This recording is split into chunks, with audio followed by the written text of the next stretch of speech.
Oh, we're live. Yeah, Ubisoft. Look, I know you guys are desperately trying to keep Vivendi from taking you out back and raping you Clint Eastwood style, like in those westerns he didn't do that with Sergio Leone. But uh, you really got to start diversifying up your game, man.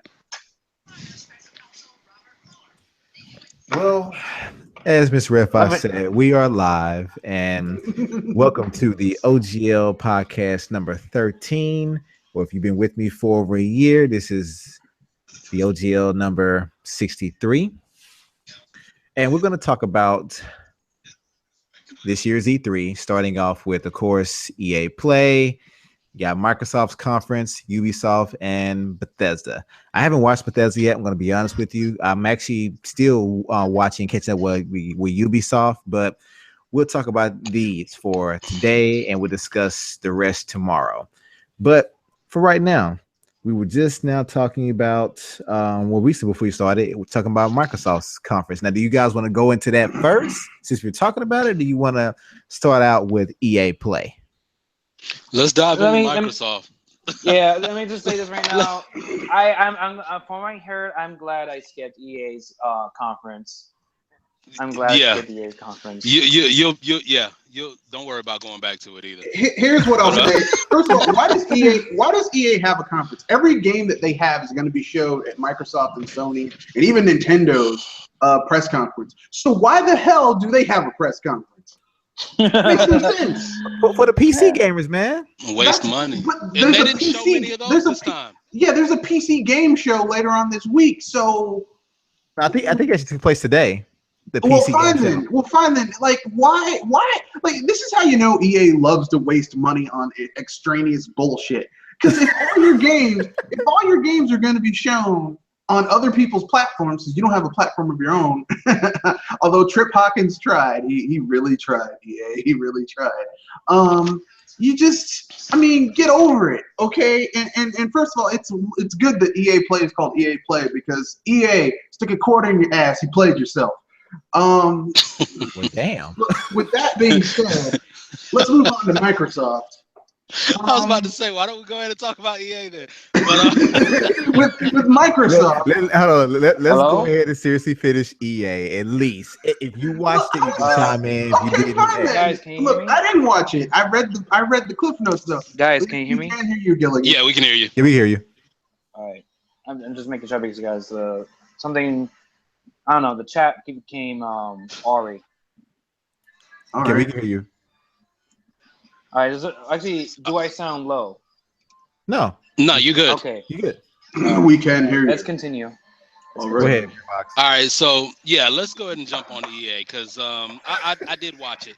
I debated all the way up until start time whether or not I wanted to watch it, and because there was there wasn't a game on or anything like that, I said, well, let me go ahead and watch it. So I did, and.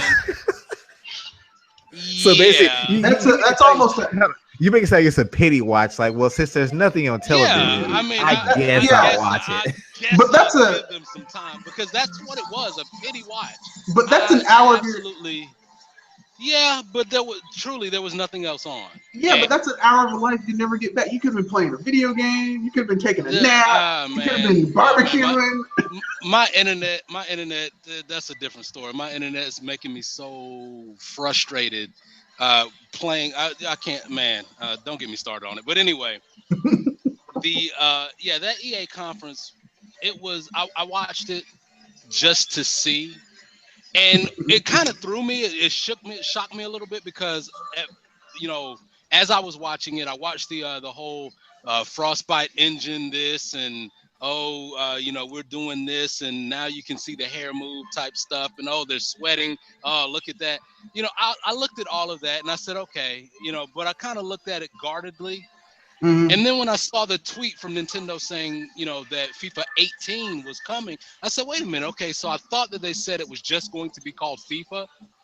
So maybe all of these reports that, that it's not running on the right engine and all of this other stuff, maybe that was all conjecture and that wasn't the case. But actually, I think it actually is. They're calling it FIFA 18, but they're still not going to run it on the proper engine. Which is weird to me. So a lot of the stuff that they're doing is the same stuff that they were always doing. What's Somebody's that? background is I was red. Go ahead. okay. Yep. And so, watching the conference, it got boring quickly. And then when you realize that they're still doing the same stuff that they've been doing, there's not the same thing, different day. And I'm not here for that. I'm really not. I mean, in all honesty, watching the footage for FIFA, I've never played a FIFA game.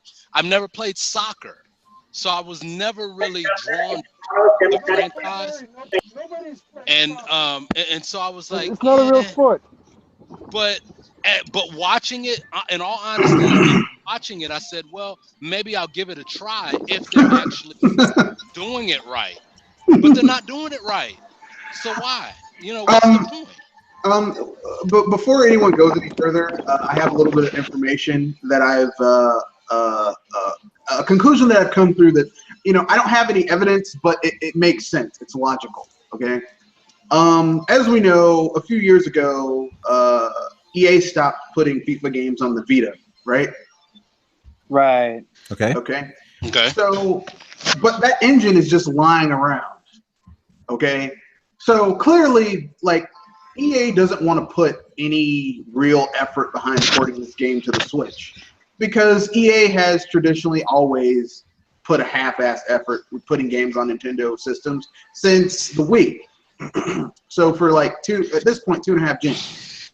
So I suspect that the FIFA 18 you're going to see on the Switch is in fact the Vita engine, just up-res with the specs that the Switch has, which shits on the Vitas. And that's basically all you're getting. That's all this version of FIFA is. And they're trying to spin it. They're like, well, it doesn't have the journey, like the single player story mode that like everyone else is getting who has it on PC, PS4, Xbox One. But you're getting this Dream Team shit. And I'm like, Dream Team? Who dreams about soccer teams? well, I mean, like here's the thing. This game, okay. Be nice. No, Andre, you're right. Because the thing is that FIFA only does well in Europe. When I was growing up, I never played soccer. Yeah, it was just not big like that. I understand that. But I know a lot of kids nowadays play it, but it wasn't big like that. I mean, I don't know a single person. The only person I know that plays soccer, other than Pele, and yes, I'm dating myself. That was a long time ago. The only other person that I know that plays soccer is Mia Hamm, and I don't even think she still plays. That was a long time ago too. But I mean, like here's the thing. FIFA is only big. Like here's the thing. FIFA is only big. FIFA is only big in Europe. Okay, it's only big in Europe. And so, like, the European market. Well, it's big in other parts of the world. Well, okay, fine. Let me be clear. Hold on. It is massive. It is massive around the world. It's just not in America. Just to be clear. Yeah. Well, okay, fine. Okay, that's all. Continue, guys. Okay, fine. And so why is that the only game we're getting? Okay. I take that doesn't back. make sense to me. I take that back. FIFA is not only big in Europe.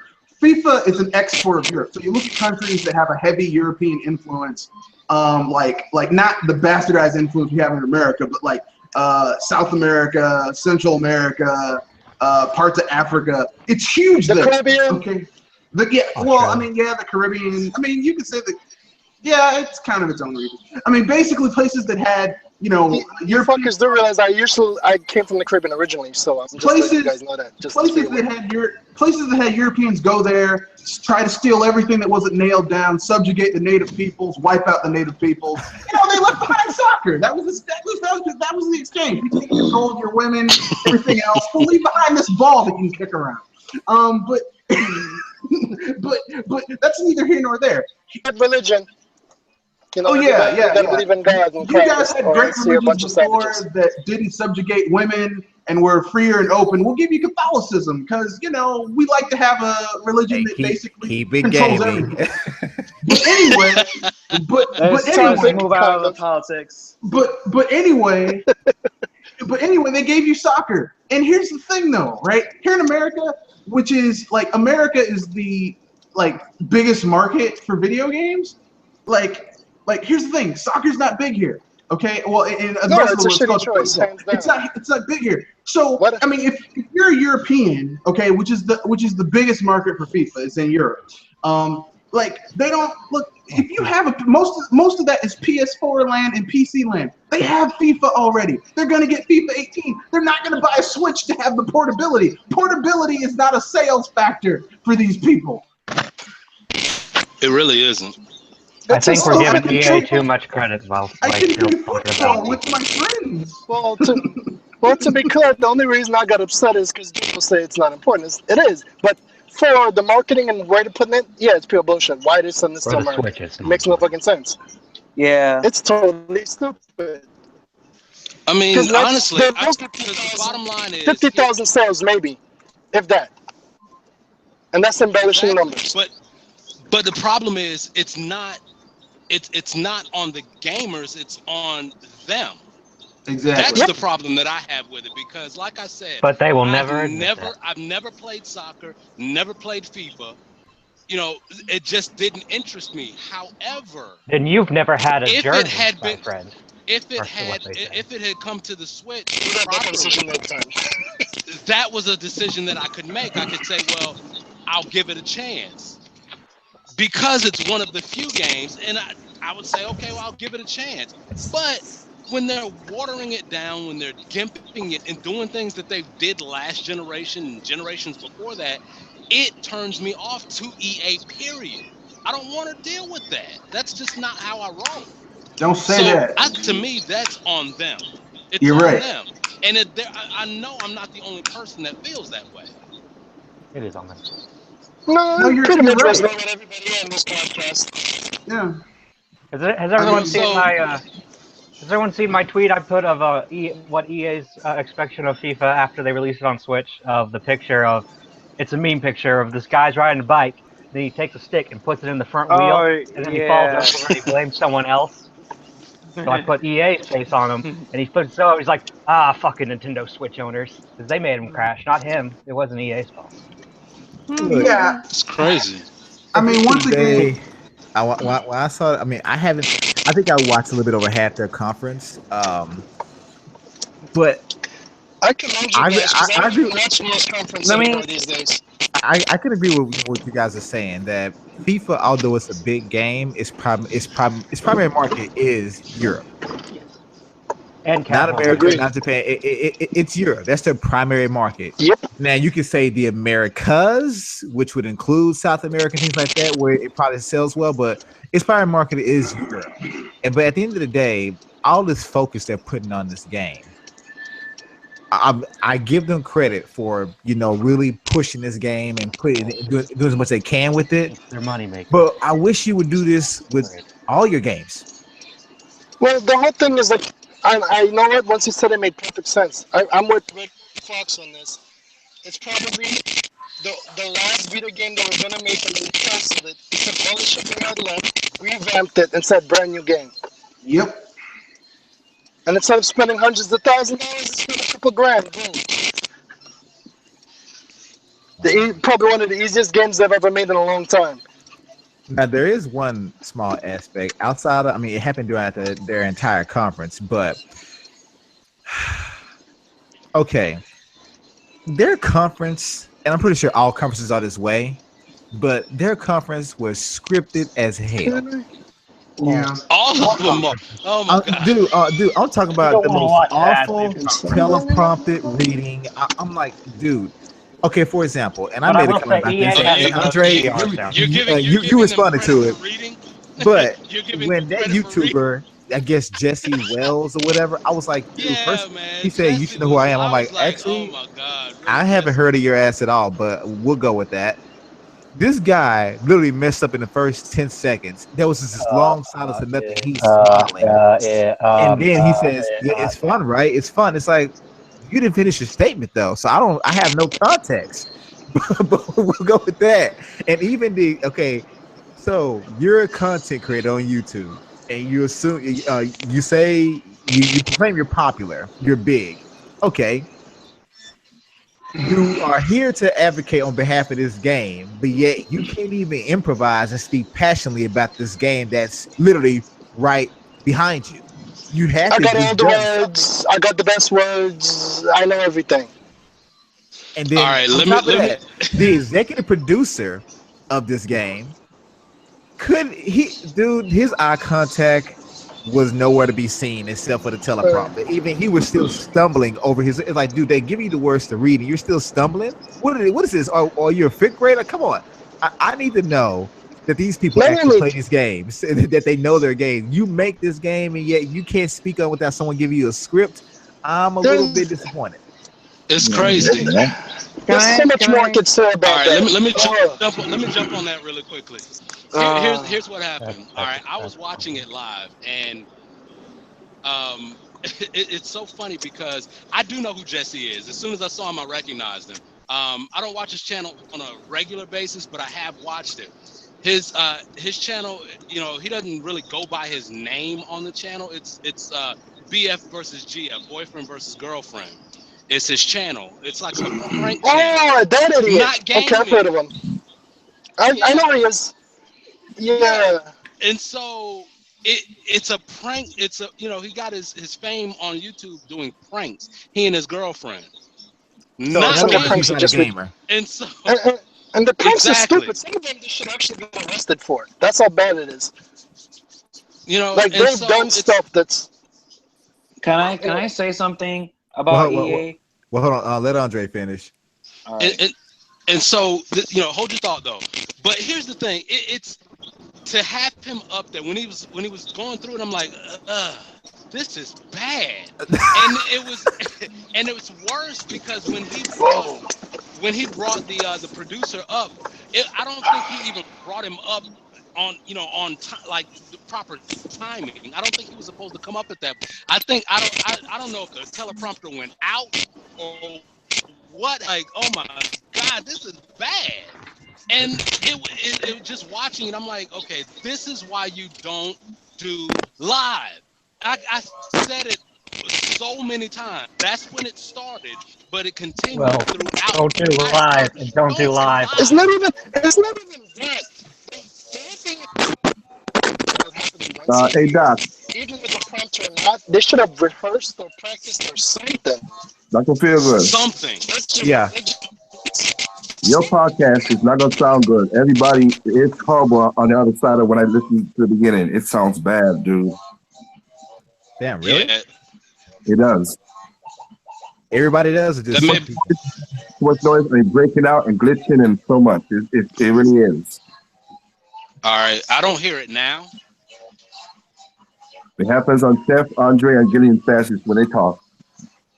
Oh. Is it happening on me right now? No, but it was like for the last 20 minutes, it was just going. I So Yeah, hear. because I I was hear. hearing that, but I don't think Rashid. it's on my end. I'm not saying it's on your end. I'm saying that's what's happening. It You listen may to be on replay, Google Shep's it. line because he just muted out. Yeah, the Good Shepherd sounded really bad on my end. Yeah, I just let him No, I know. got you. But I'm just letting Doc know that this is not the first part of it's not gonna sound so great. Just letting you know, Doc. Okay. Oh, do I sound bad now? Do I No, this is sound low? okay. Okay, You, okay. I'm just making sure. If anyone sounds off, I'll update you from here on out. But yeah, go ahead. Whoever was speaking on this EA play. Actually, I Andre, was. Yeah, I think Uh, that's Shep's line. uh, um, Yeah. yeah, yeah. Okay. Yep. And so, you know, bottom line, like I said, with as soon as that happened, I was like, oh my God, this is bad. And that's why I said you don't do live. This is why Nintendo went away from live a long time ago. They went away from live so that they don't have mishaps like the you know, the Wiimotes not working, not communicating properly. They went away from it when you have, I mean, but then even when again, they, you know, even with the Twitch event, you know, you got you know, Suda 51 up there and he's off script. The translator's not, you know, not knowing where he's going with this. That's why you don't do live. And these people, they haven't gotten that yet. and it was bad. I'm like, this is terrible. Even when Janina was up there, I forget how to pronounce her last name. Gavankar, I believe is how it's pronounced. But even when she was up there, I was like, I like her as an actress. She's a beautiful woman, but this is just not her setting. I mean, yeah, she might be a voice actor for the game, but up here presenting, it's just not the right setting. It just isn't. And honestly, I think she was probably the best part of EA's conference. That's just that's funny. People still want Nintendo to do a live conference and all that shit, and you're basically telling everyone, all the stuff that is not good about having a live conference. And honestly, time and time again has proven that Nintendo doesn't need a live conference. Look at the Switch trailer. Look at the friggin' the first Super Mario Odyssey trailer. 22 million views, bunch of likes. Like, seriously, Nintendo don't need no live conference. But at the end of the day, to me, when it comes to the whole press conference thing, look, people, we all know what happened with Microsoft years back when they lost audio during the press conference. God. Sony's whole system basically froze up, had to be reset, and then we found out that it wasn't the Sony PlayStation, but it was a damn PC underneath. It's like, people, when you pre-record things, you can edit out these little common mishaps that could pop up, and people don't have to see it. You can literally just be sure you show what people need to see. But when you have a live display and something goes wrong, they could turn your whole conference south. It really can. Even though they might even represent your product, it's like this one little mishap can make it look so bad.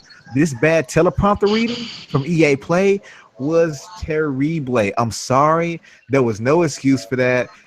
I even thought, like you, Andre, I said, maybe the teleprompter went out. That's why he froze. I said, but if you are a gamer, if you're on E3, you should be a gamer.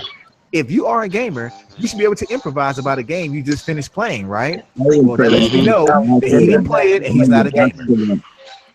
That's a half truth. He clearly did not play this game. but he said, it's fun, right? It's like, are you asking us, did you have fun? Or are you asking the players, is it fun? Because apparently, according to this live viewing, you hadn't played a damn thing. Nope, he has not played it. So you mean to tell me he was faking? You mean EA got someone up there and paid them to lie? Oh my God! And dude, okay. Remember the CEO of EA when he was at the Switch conference back in January, and even it was bad then. It was worse today. Mr. Man, like it was worse this year. I'm like, hold on. You were already bad. Oh God! No. Yeah, you're killing us. Stop it!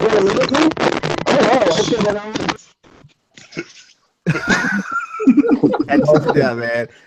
What I was saying though, it was bad back in January when he got on stage, and you could tell he was literally just reading off a script that his assistant gave him to show his Switch support. Today, you were actually in your own element, and you were still even worse.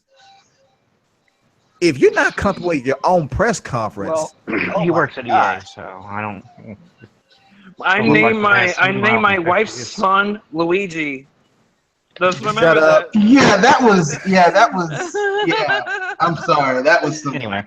That was some bullshit. Let's just leave it at that. Okay. Anyway, do you think anyone else have anything else to say about EA Play before we move on? I actually want to talk about it, even though I haven't watched. Can we just move on because it's EA and there's like really no. I actually do have something. It may be a bit off topic, but there's something I really want to say. Desperately want to say this. Ever since I hear about EA's conference, so yeah. All the bullshit promises that they had for the Switch, and the only thing that they are trying to provide is FIFA, which apparently it's just not really a good port in comparison. This brings me up to another company, which I could safely say is more like the Japanese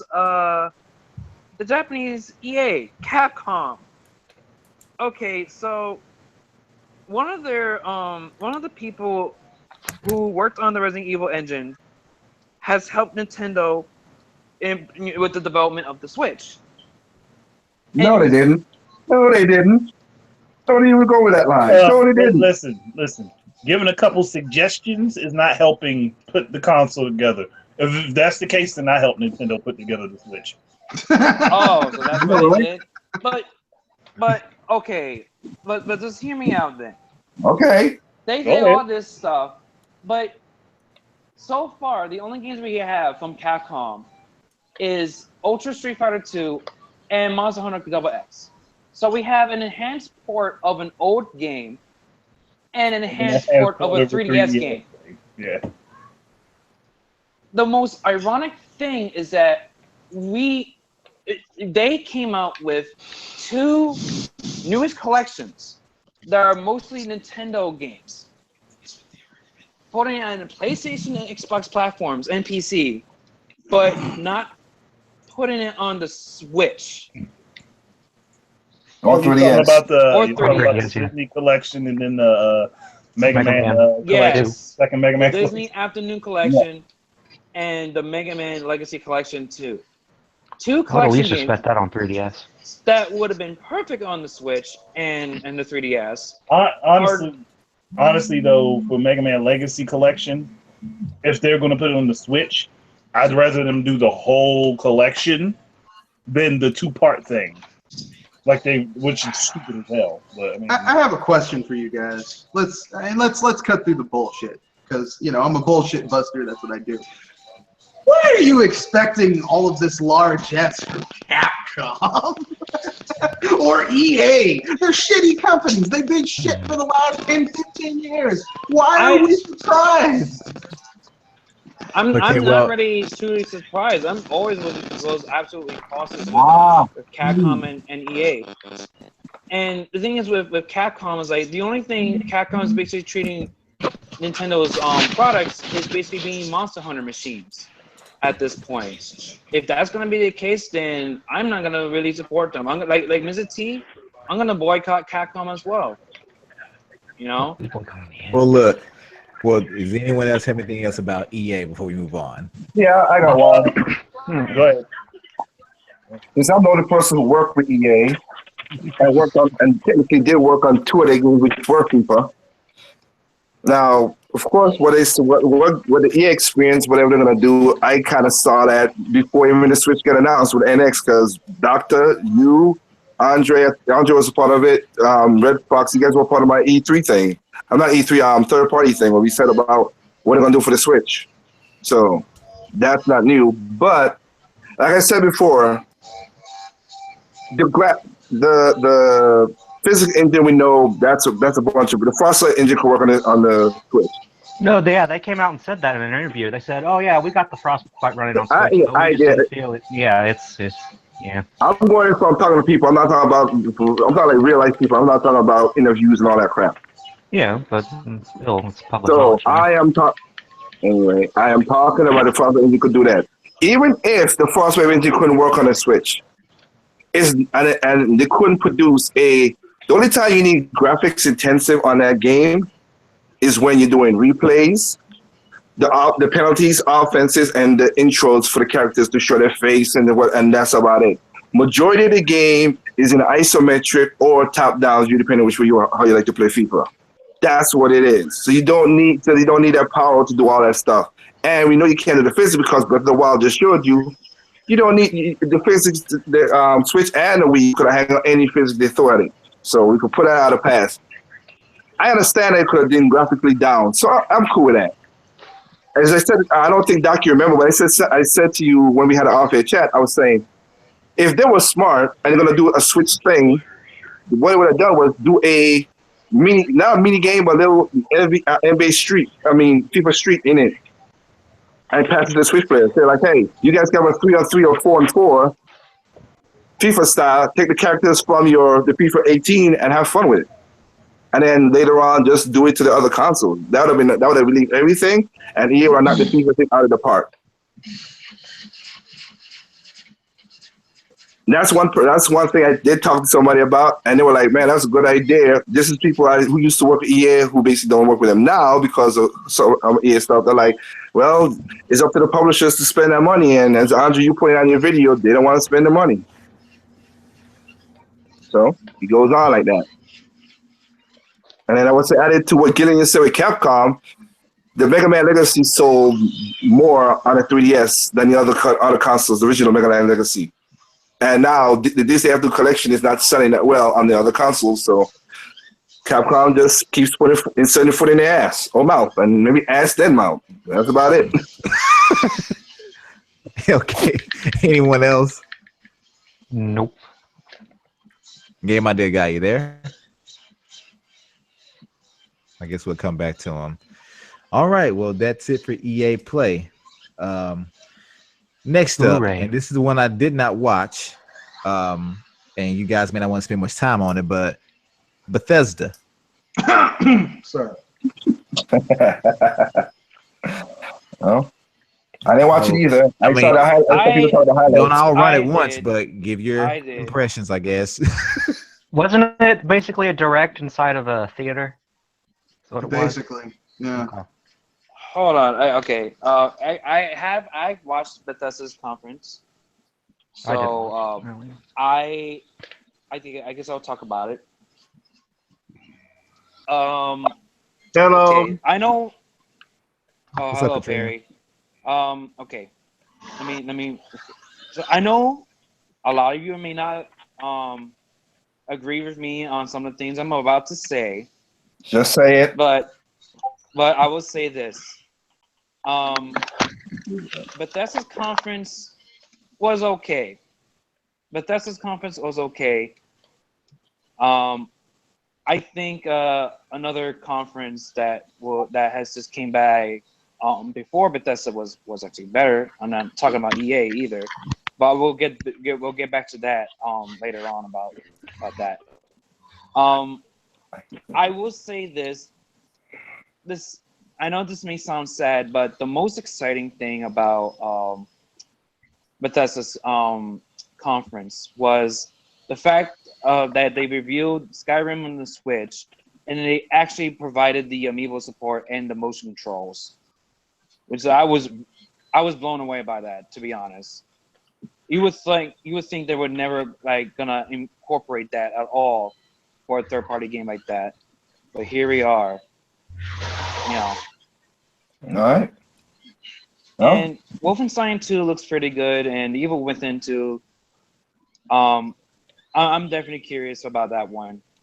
So, and it's ironic too because when they were showing the virtual reality game, VR games, I was just sitting here like, man, you think that Bethesda never had put any of their games on the Wii back then or Wii U and utilize the motion controls, but yeah, they decided to go using VR and the motion controls there because it's fucking VR. But here we are, Skyrim on the Switch, and it's actually using motion controls. So that's like the one thing that really blew my mind.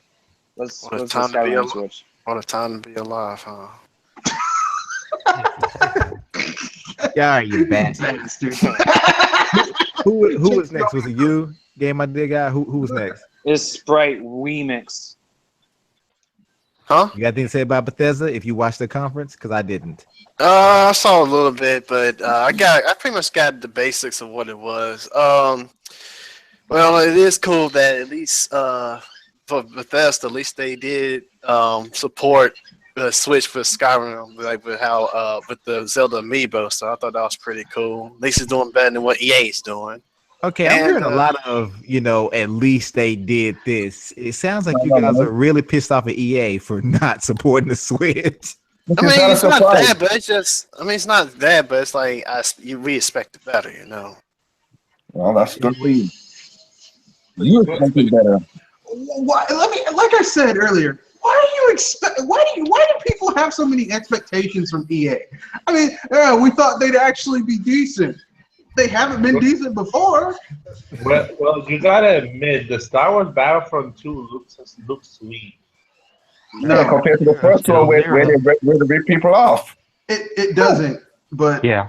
I mean, I know some people. I know some. It's got Look, 3 times more content as the first. I would say because Still I would say the zero, whole still Battlefront zero. thing, I didn't see it, but to me, the whole Battlefront thing is reminiscent of how Ubisoft did with Watch Dogs. The first one was lackluster compared to what they actually sold to us, and versus what they presented at E3 that year. But then Watch Dogs 2 is a far better game, but lackluster sales No, because we got burned. because you lose faith. Well, That's the Penfall. at least this Battlefront has a people era stuff. Like I'm coming from a people era fan. Like I really want to play this Battlefront. The other one kind of got me pissed. I didn't even touch it. But this one, I'm thinking of actually buying this one. nope. I don't, really, the one thing that I didn't like about the Bethesda conference is the whole VR thing. It's like, They're I'm definitely tired doing of it hearing different. about it. I'm Yeah. tired of discussing it. Like, I wouldn't be surprised if they're the only conference who actually mentions VR this entire E3, honestly. yeah, I've noticed that too. They have a vested interest in VR. Here's what I'm going to say. Okay, No, and I know some Microsoft- people. I know some Go people ahead. can. Here's what I'm going to say, and I know some people might get angry, but I don't care. Okay, I'm going to look at things practically because I have Skyrim. I bought it twice. I have no 3 times because I had it on PS3. I traded that one in because it was a broken piece of shit. And then I got Skyrim on my PC, and then I got the Ultimate Skyrim edition for like $19.99 when it went on sale at my local Kmart before it was shut down. That's how And you used to find all the rare shit in them stores. Go ahead. So here's what I'm going to say about Skyrim on the Switch. Does it support mods? And I don't mean Bethesda's paid mod content that they're going to charge people for. And Amiibo support, that's cool, but here's the problem. Here's the problem with the whole Amiibo support. They showed in the little demo that someone used a Zelda Amiibo and got a treasure chest with like a bow and something like the Master Sword and Link's outfit and everything. That's already in Skyrim. You can get the mod for it for free. So it seems kind of odd, like them charging people for stuff that you can get for a lower price is kind of, I don't know. Nah, whatever.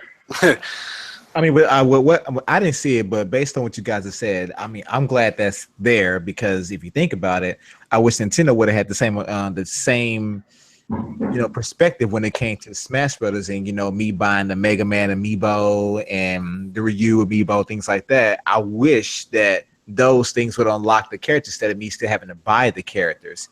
So even though these are skins or whatever, and same thing for skins, but even though these are skins and things like simple things, I still will give them credit for at least for thinking of those people that may already have the Amiibo. I'll be like, okay, well, I can just easily get this by doing this. But I also agree with you, Red Fox, that if you can get it via mod or whatever and it's free, then what the hell? But it's something.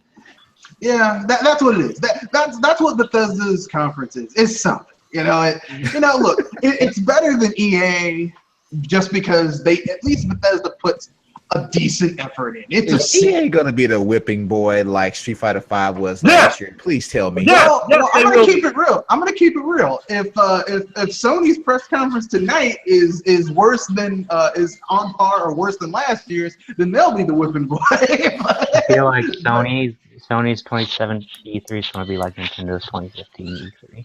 But you gotta admit, Mr. Redfox, this E3 has been awful. Like, to be honest, there has been little to no announcement that actually caught my interest. I mostly forgot this E3 existed at that point. I started seeing a little bit and I got bored. Like, this E3 by now has been fucking awful. Well, I won't go that far, but it definitely. I disagree. I think it's actually kind of solid, especially the Nintendo announcement so far. Yeah, but their end. Okay, here's what I'll say. Okay, This year's E3, here's what people need to realize, okay? When Nintendo, X amount of years ago started doing their digital events, it basically was the start of a great thaw, okay? The facade, the ice castle that is the facade of E3. E3 doesn't matter that much anymore. The people at Devolver Digital did an epic troll of E3. Man, It doesn't. Well, we'll talk about Devolver a little later. Great. I mean, I'm just touching on a little bit.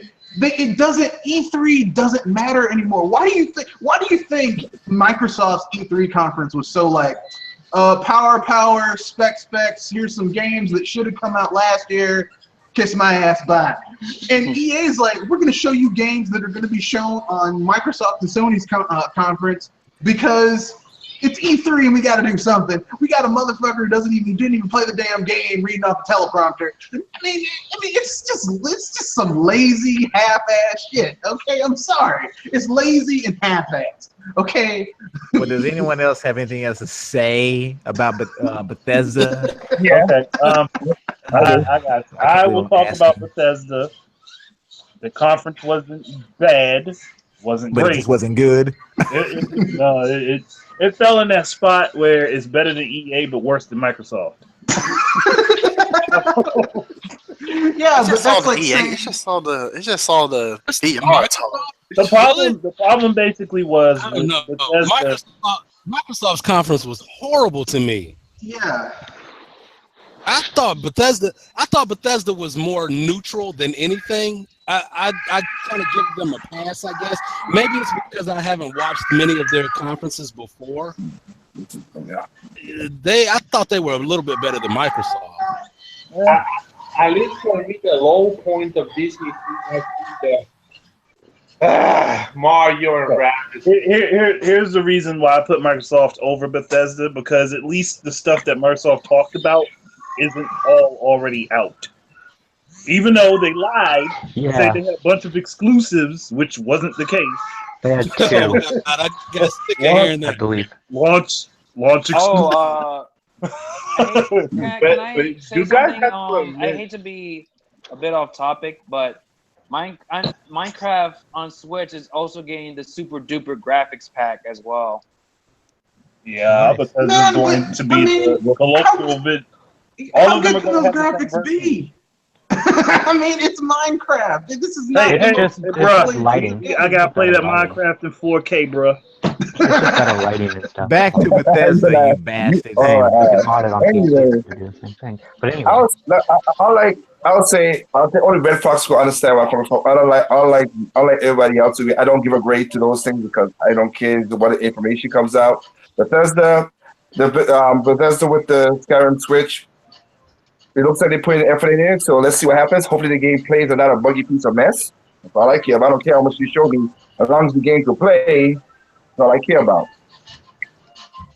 Even within, if working with Shinji Mikami, like I said, I'm looking forward to that to see if that one is a good reprieve of the first one, which is, I'm happy that worked out that way. And as like I said, I think other than that, that's to me that they give enough information that it wets the tongue, but that's about it. Nothing to be hype about, nothing to be, I don't get hype over games, but that's it. The only thing that piqued my interest in there, like I said, was Even Within 2. Okay. Anyone else have anything else to say about Bethesda? Evil Within 2 looks like a sweet game. That was like the most because I don't give a shit about Bethesda. Like I never liked Elder Scrolls, but that game, like Evil Within 2, like caught my attention. Well, it's from the original person who made Resident Evil. Okay, here's what I'll say about Bethesda. They put a decent effort in. Not great, decent. And I'll give them props to that. For people who haven't played Skyrim, I mean, we'll have to know the price. I don't know what the price is going to be. That's another thing too. Yeah, if they charge like $39.99 or $49.99 for this game, that's fair. If they charge full AAA prices, no. But if the price is right, and you haven't played an Elder Scrolls game in a long time or ever, this will be perfect. This will be a perfect little thing. You can play Skyrim on the go. Good for you. Let's knock on wood and hope it's not a buggy piece of shit. The other games, I mean, we kind of knew those games were coming, so it's not a surprise. So yeah. Actually, wasn't the first Skyrim a buggy piece of shit? Like, I hope they fixed all the damn glitches on the Switch version. I hate to break this to you, but all Bethesda games are I was buggy gonna pieces. say, every game comes out from Bethesda is buggy pieces of Yeah. that. I mean, even when Anyone have anything positive to say today? I just said I just said, if you, it'll be good if you haven't played a Bethesda game before. That's good, but and I said, oh no, and I just said that I said Within 2 looks like a good game because the first one was good, so let's hope that they continue it. And I said I am cool with Shinji Mikami, and I hope that this game comes out good without no problem. That's all. I was positive with the Evil Within 2 looking nice. I just not a big Bethesda fan. Okay, well, we're gonna move on to the next topic. I just thought about something. Go ahead. Could Bethesda porting Skyrim to Switch be more or less a test of getting Skyrim to work with VR? No. You sure about that? Because I mean, they got Doom and Fallout 4 VR. With what? They have Doom and Fallout 4 for VR. I mean, it could be just like a bug test for VR for them. Then why don't they just put it on PC? Because of the motion controls and stuff. Why would I put it on PC? Yeah, why don't you just put it on PC? Switch is not doing. I would never go to route on Switch to do that. Yeah. I don't know. Maybe they figured it was an opportunity to get in on Nintendo's ground level while they're still building up support to see if it works. And maybe they'll drop some other stuff over there along with utilizing it to help with their VR work. Well, even though this wasn't part of the topic, motion controls. It's an idea, Andre, but like I said, I'll see what happens. I mostly think that's not the case, but I'm not in anybody's mind. I can understand what you mean when you say as far as the motion controls, a test for that. I can see that. I hadn't thought about it that way. But when you said as far as the motion controls, that kind of makes sense. I can see that being a possibility. Makes sense, yeah. Actually, I'm looking forward to the Sony conference. At least when does I'm scared of the Sony conference. 9. We're not talking about that tonight, if at I'm all. hoping for a Mortal Kombat 11. At least for me, I'm hoping for a Mortal Kombat 11. Sony don't make Mortal Kombat. What you talking about? No, we're not doing Sony at all whatsoever. So the next topic, so what's next? You're all gonna be interested in. But before we move on to the next topic, I want to mention one thing about that Cherry Goblin said in the chat, and shout out to him. He said, "Can you?" And since you guys ragged on this so much earlier, he said, "Can you imagine a Capcom E3 conference?" I don't want to. Oh God! Oh God! Oh my God! Why is that be some of the laziest shit on the planet? Why are you trolling? That will be. I look playing Capcom in ages, so like I literally have zero expectations of Capcom at this point. Capcom E3 would be horrible.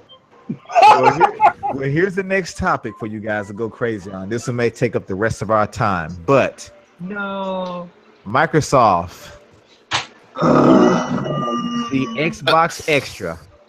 I think the Xbox Double X. You know what? I'll let y'all talk about the console because I have nothing to say about that other than it looks smaller. That's about all I feel. Yeah. It is smaller. Yeah, It's like, I'm glad like they have all this stuff in it, but I'm glad it's not like completely like half a bedroom size or anything. Small in size, small price. Hey, hold on. They went from the Betamax to the VCR size. You guys can still hear me, right? Yeah. Okay, I just making sure.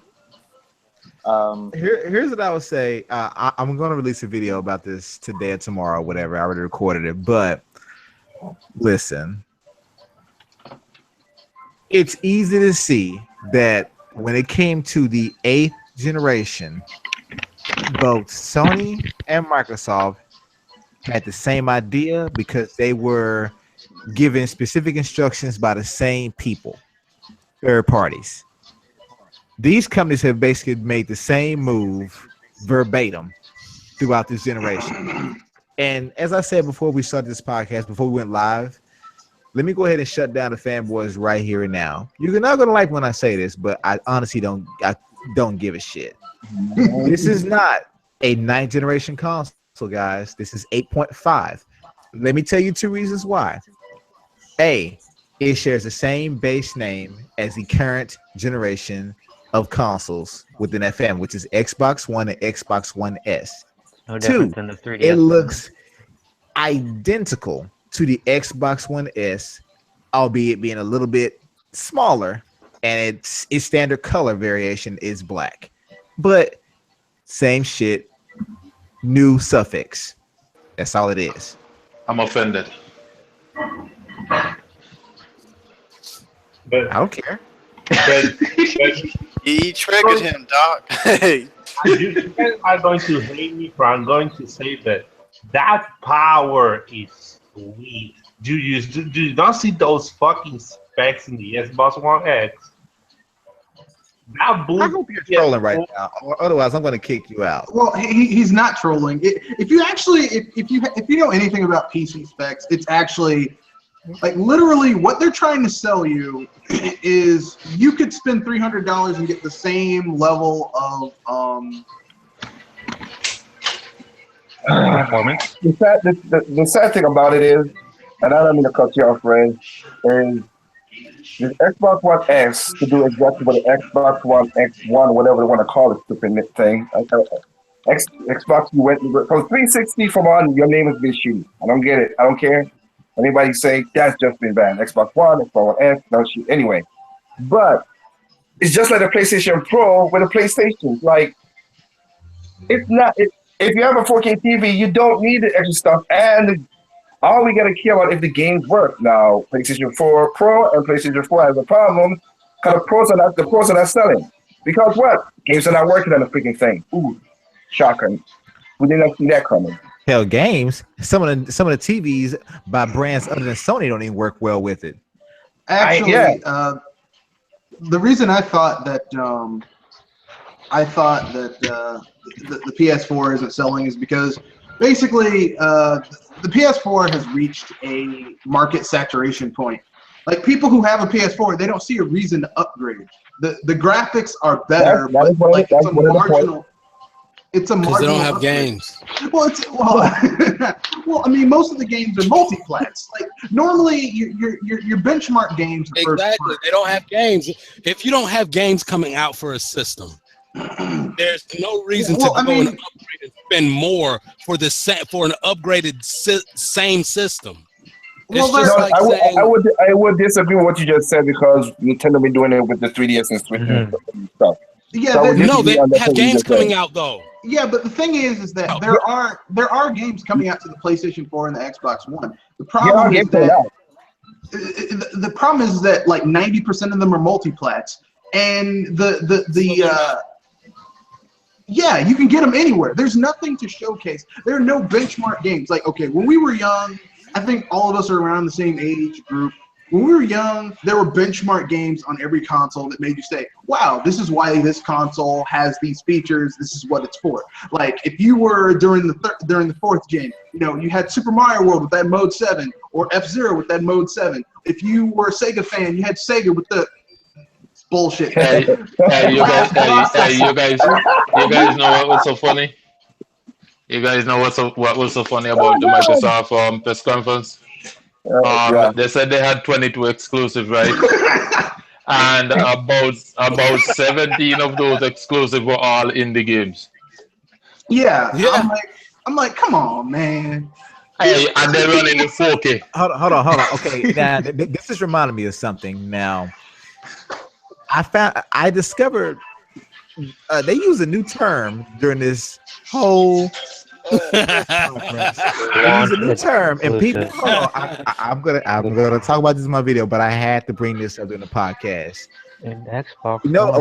Last year, all this gen we've heard things. We heard things go from exclusive to console exclusive to platform exclusive, timed exclusive. Now we got console launch exclusive. Yeah. Oh my goodness! Someone in the marketing team jacked off to that one. That That is because of what. I'm sitting here like, look, no matter how you try to dress this shit up, this game is not exclusive in any way. It's gonna shape, or sound form. more confusing and the lame person be now, like, oh, exclusive. even this gen, when they would say this game is on the Xbox One and the Xbox 360, guess what? That's still not exclusive. You're not giving me reason to buy your new system because I can still get it on the old one. Case in point, Watch Dogs and a few other games. Okay, so let me get this straight. Console launch exclusive. You know what that tells me? That the PC version is gonna come a few months later. A few weeks. The Windows version should be coming out. Okay, a few weeks later. A few weeks, yeah. I mean, or it's gonna go multi-plat, which it means it's time to whatever case may be. But telling me console launch exclusive, I couldn't do anything but laugh. And then when they didn't have anything else to go by, they just said exclusive. They wouldn't say anything else. It wouldn't even specify what type of exclusivity. And like you just mentioned, had to read the screen to see what type of exclusive. Because the announcer would always just say exclusive. I'm sorry, but console launch exclusive, that shit is. You tried. Y'all tried. Yeah, next year it's going to be content. Most of them did say console launch exclusive on the screen, or majority of them or did, Xbox and Windows 10 launch exclusive. I mean, this is what bothers me about Microsoft and Sony. They get on stage, they look people in the face, and they lie.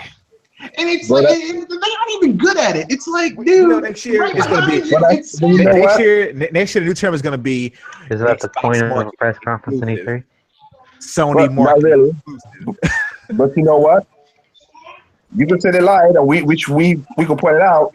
But again, if you keep on telling somebody there's fish in a pond, they're gonna go fish. Gamers are gonna buy this crap. That's what it is. Yeah, they are. Yeah, they are. Well, but the thing is, like, okay, you're gonna get some hardcore, fake ass PC fanboys who are like, hey, this is really powerful, and they're gonna buy the Xbox, the triple Xbox. But here's what I'm gonna say right now: this thing is gonna flop. It's gonna flop like the PS4 Pro. Well, yeah, it's sitting in the same territory as the PS4 Pro. And when it does, I'm gonna be laughing my ass off. It's worse than the PS4 Pro. That GDR5, that 12 gig GDR5 graphics card, that's way more than that console is. That's more than the console itself. Without anything here's else. What I'll say: it's gonna flop, and I really do think this is gonna be Microsoft's last one. They're gonna be like, you know what, we did the best we could, and we're done. We're done. Fuck you guys. Why would you make a console where your graphics card, quote unquote, is at the cheapest? If you want to get a cheap one, it's $600. But if you go get one that's worth a damn, it's about $1,200. Well, I mean, let's be fair. They probably got a deal because it's Microsoft. They probably leveraged some deals with hardware manufacturers. But still, I mean, look, it's for the actual console, the actual parts to make that console. I'm with you, Red, but I've seen that. It's still really expensive. Yeah. They might leverage the price. You're right. I think we're on the same page with this, and you said this in all your podcasts, basically. To the Xbox fans out there that are head over heels over this, let me give you one piece of valuable advice. If you are so dedicated to having a 4K console, and it has to be a console, check this out. If you have a 4K TV, virtually every 4K television already has its own process for upscaling your 1080p, display. So if you play a game that's in 1080p, it's going to automatically upscale it to 4K. Yeah, and so this is basically redundant because your TV does this automatically. And if you guys are that down of shape about having 4K, and you absolutely want 4K, and you need it to be console. Well, really, let's keep it real. The Xbox One and the PS4 aren't really consoles. They're mini gaming PCs. Okay, because they're all mini gaming PCs. There's nothing console-like about it. Because look, you have to install games on your PC. You have to wait for shit to install in order to play it. You have to do the same thing with the Xbox and the PS4. That's not console-like. Now with my Switch console, I just put the cartridge in and the shit turns on and I play it. I mean, it's amazing. I mean, I haven't seen that in years. You know what else though? I noticed this during the whole conference or whatever. People. All right, let me jump in real quick. Go ahead. This is the Microsoft conference. The Microsoft conference. I went in. Okay, here's the thing. Let me preface it first. I went in watching the Microsoft conference with in the back of my mind all of the talk and the noise from people complaining about for whatever reason they felt like they needed to complain about Nintendo's conference only being 25 minutes, not realizing that by cutting out the fat, long time to just deliver complete information. That's beside the point. We'll talk about Nintendo at another time. But here's the thing. Going into the Microsoft conference, I watched it and I was like, okay, it took them 20 minutes to talk about the very first game. Mm-hmm. They didn't talk about a single game until 20 minutes into. Mm-hmm. Well, they know the audience. Actually, can I add to that statement? Okay. Yeah, go ahead. Okay, because I really wanted to talk about this part because, all right, so a YouTuber who's known by Triple Q who does the mashups, right? He made a Twitter post, but this may sound a bit off topic, but bear with me. So he made a tweet about comparing the two DreamWorks movies that came out this year, The Boss Baby and Captain Underpants, and the budgets and comparisons of the budgets. Boss Baby's budget is over $120 million. Captain Underpants' budget is $38 million. Yeah, $38 million budget. But the difference is that the quality between those two movies was vastly different. Wait, I hear crackling. Yeah. Oh, I hope that's not me. No, go ahead. Hurry up, man. Yeah. So basically, in terms of the Rotten Tomatoes scores, Captain Underpants has received a much better critic score than The Boss Baby. And Triple Q said this: it's not the amount of budget you have. I think he said in the line of, it's not how much you have in your budget, it's what you do with it. And I could safely say the same thing in comparison to the times of Microsoft's press conference to Nintendo's press conference. It's not about how much time you have. It's what you do with the time. I agree. But here's you're right. But again, y'all must be forgetting that's what Xbox guys ask for. Yep. So they talk to the customers. They want specs. Now, remember, 7 out of 10 of these people that say they want better specs ain't gonna spend the money for it. Okay, but they want. That's what they want. That's what they want. They want specs. They want more power. That's why the tagline is about power. That's why the tagline for E3 is about power. They want that. So to us, it might be bad, but to the core fans, they like it. I didn't watch the whole thing, but I like when I trolled E3 Sunday night with on my BS Busters, I basically told everyone, I'm like, what all they're gonna do is talk about specs, power this, graphics this. Yeah. That's all they're gonna do because literally they have nothing else. They can't talk about the games because most of those games are fucking multi-plats. They have no exclusives, and the exclusives that they have do not cater to their audience. Exactly, the exclusives that they have are not like, okay, Sea of Thieves, really? Sea of Thieves is gonna break it? They're big. Sea of Thieves and Lucky's Tale. I have a question though. Which are the exact opposite of their audience. You just mentioned Lucky's Tale, which I'm sort of interested in that. That actually looks like it would be fun. Yeah, but here's my thing. So, Lucky's Tale, or whatever, and Cuphead. What about those games demands power? Not a damn thing. To me, those games could have actually been done on a 360. Cuphead should have been done. The Cuphead should have been done a long time ago. That is something. Exactly. They pushed that back. I thought they were advertising Cuphead too. I'm gonna be honest with you. I was like, wait a minute. That game didn't out yet. That was announced in 2015. Yeah, they pushed that shit back because Microsoft had nothing to show, and they were like, "Shit, we need something." And so they added it. But I mean, that's all it is. That's look. I could see a game like Halo. I could see a game like Gears of War. I could see that getting pushed back. But Cuphead, that game, 3 years, nah. Look, they didn't have. I'm telling you, man, they didn't have anything to show. They were like, "Shit, we need." No, I something. got that. I got that point. But my point, I got what you're saying, Red. But I'm saying for that development of that game and that, you see, when you have Microsoft spending the money, that's kind of crazy. Because if it was an indie team by itself, I would understand like Galaxy Trails, whatever. That makes sense all the way forward. But you got Microsoft's money. Yeah, but let's be fair. Here's another thing to tag on to what Red said earlier. Red, you mentioned earlier that the games they did have, didn't cater to the audience. I can agree with that because the games that I was interested in and during this conference received little to no applause. One of those being Deep Rock Galactic.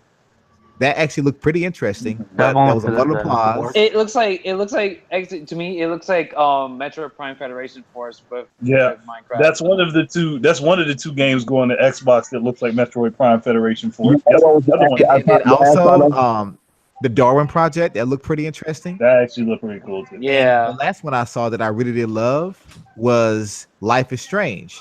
Oh, that got no applause. Poor Chloe. You would think Life is Strange would have gotten many applause as many people actually like it. No. Yeah. Nope. No. Microsoft. Look, this is Microsoft. I hate to say this. I know there's quite a few people here that have Xbox consoles, but I'm sorry. You own a Dude Bro console. Okay? It's the Dude Bro console. Okay? That's the audience. Dude Bro. They don't like shit like that. Hey guys, Cherry Gobbler just put some information in the chat that I feel is horrible for Super Lucky's Tale. Wow, what's wrong? It comes out the same month as Mario Odyssey. Well, it's fucked. There you go. That game is going to. Oh yeah, is it coming out November 7th? That game. Lucky's Tale is only on Xbox and Mario's only on Switch, so like it doesn't matter. They're not really competing. Listen. Barry, can I listen to me? Hold on, everybody. Hold on. Just listen to me. Listen to me. If you had no console, nothing to play a game on, and you were looking at 3 platformers to play, would you purchase an Xbox and Super Lucky's Tale or a Switch Super Mario Odyssey? Well, I'm going to say Mario Odyssey because they're actually going to market that. Let me ask a question to your question, Andre. At what gaming time that we are right now that there's a crossplay between Xbox when it comes to platform and Nintendo when it comes to platform performing games? None. Currently. So make no difference anyway. But I'm just saying, when you look at it, if I'm looking at these two games, okay, even if you own both platforms, you're looking at these two games, you're more likely going to get Super Mario Odyssey. Yeah, because you're thinking, okay, I can go with Super Lucky Tale, which I don't know if that game's going to be that good. It looks good, but plenty of games look good. And then you get it, you're like, man. When I looked at Super Lucky Tale, I said they took a little bit of Mario, they took a little bit of Sonic, they took a little bit of Crash Bandicoot, and just threw it all in one package. Yeah, or that game is technically already out for Oculus, I believe. So, or I can get a game, or I can get a game that has a pedigree behind it that I know is going to be good. Let me think about that. And another thing I like to mention, and this has happened a few times over the last few years. Well, probably more than a few, but it seems to be a new trend, and it's starting to piss me off. But like I mentioned, Life is Strange earlier, right? Mm-hmm. Very interesting game. I hate when these developers and/or publishers show off a game like that with a trailer, and they never ever explain the type of game it is, the premise, the style of gameplay, genre, nothing. Like I'm still, I'm sitting there wondering, like what type of game is that? Like, is it going to be a third-person shooter, action adventure? Does it look like it's heavily driven by the story, but ends up being kind of like Fallout 4 or something? I don't know. And this happened before with what was a game by Konami? Was it Detroit? Yeah. Oh, the newest David Cage thing. And then also another game that happened with is it Days Gone or is it Death Stranding? Both those games. They gave us trailers. No, Days Still Gone don't got a know. whole gameplay segment last year. Death Death Stranding has nothing. It Yeah, has that's- a name behind it, and that's, yeah, that's- 3 names behind it. That's that game with Norman Reedus with the C-section scar on his stomach. Norman Reedus and his baby fetus. Shit, I forgot the dude's name. He plays a villain in like every movie he's in. He played the Chief in Casino Royale. It's just, I'm like, why can't we go back to gaming being about a gameplay concept first, and then you build everything around that instead of, well, look at these big names we got attached. Do you have an idea for a game? No, fuck that. But look how all these names we have attached to it.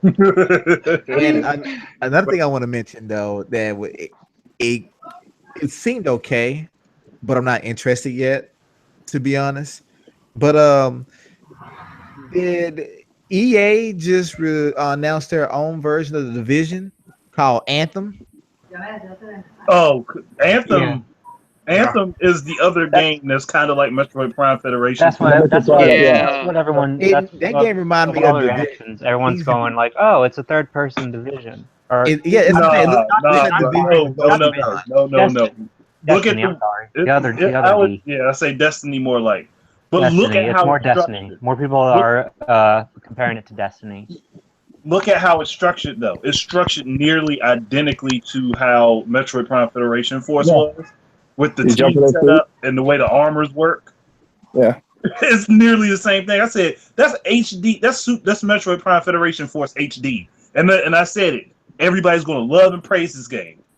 Everyone seems to be lukewarm to okay. I don't see anyone going, "Oh my god!" All the reception I have seen so far, people praising it. I'll get it when it comes on. We get different threads. Yeah, I'll get it when it comes. Because the game looks interesting. I like the concept of the squad-based gameplay and you achieving objectives, and it has online and all that stuff. But let's keep it real. If it is a Destiny-esque and it's EA, it's going to be free to play. Oh, there's going to be microtransactions up the wazoo on that thing.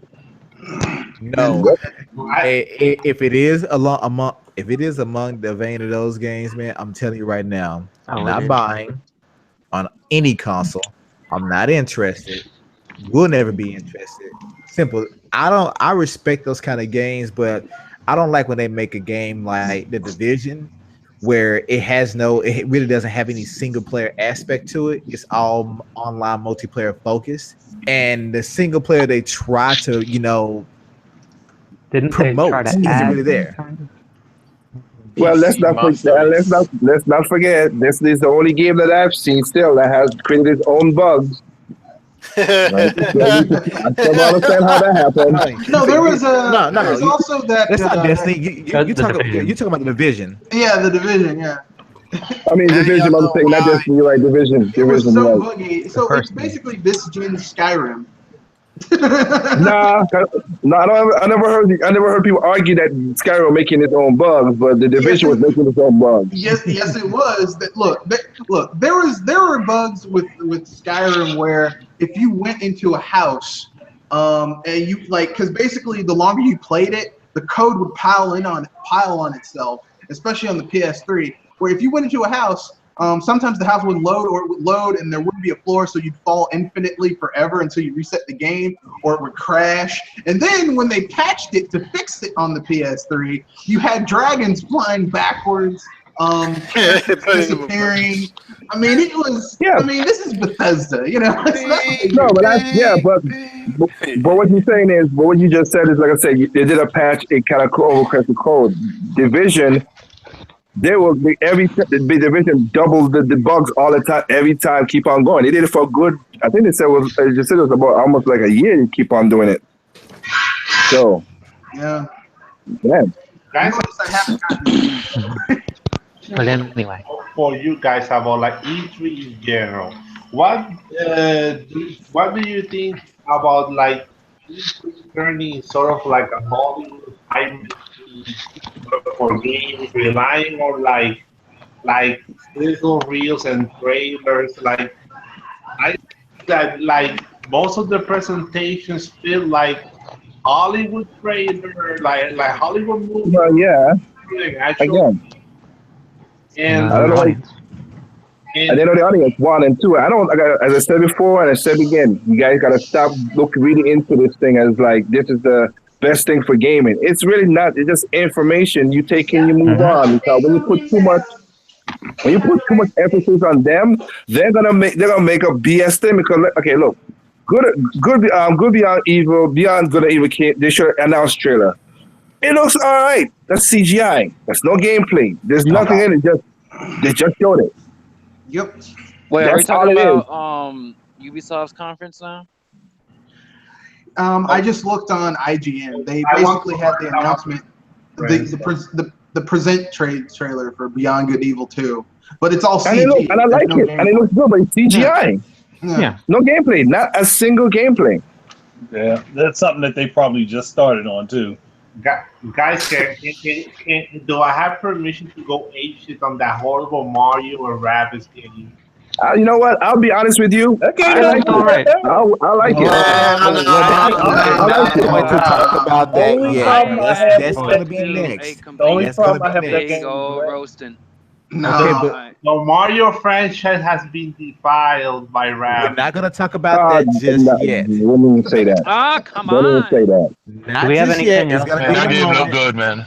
But It does not look like a bad game. That's It doesn't look a bad game either. It's something different. I like it. we're not going to Let's talk see what about it yet. happens. Ubisoft is next up. But all right. did any of you guys notice that horse on the new Assassin's Creed game? That animation?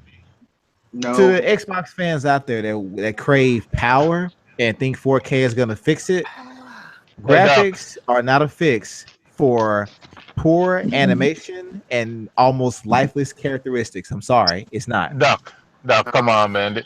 The horse got 2 broken back legs, man. Hey, and with that, I would say, hey Doc, wish y'all the best thing. I'm out. Catch y'all later, man. All right, man. Okay, then.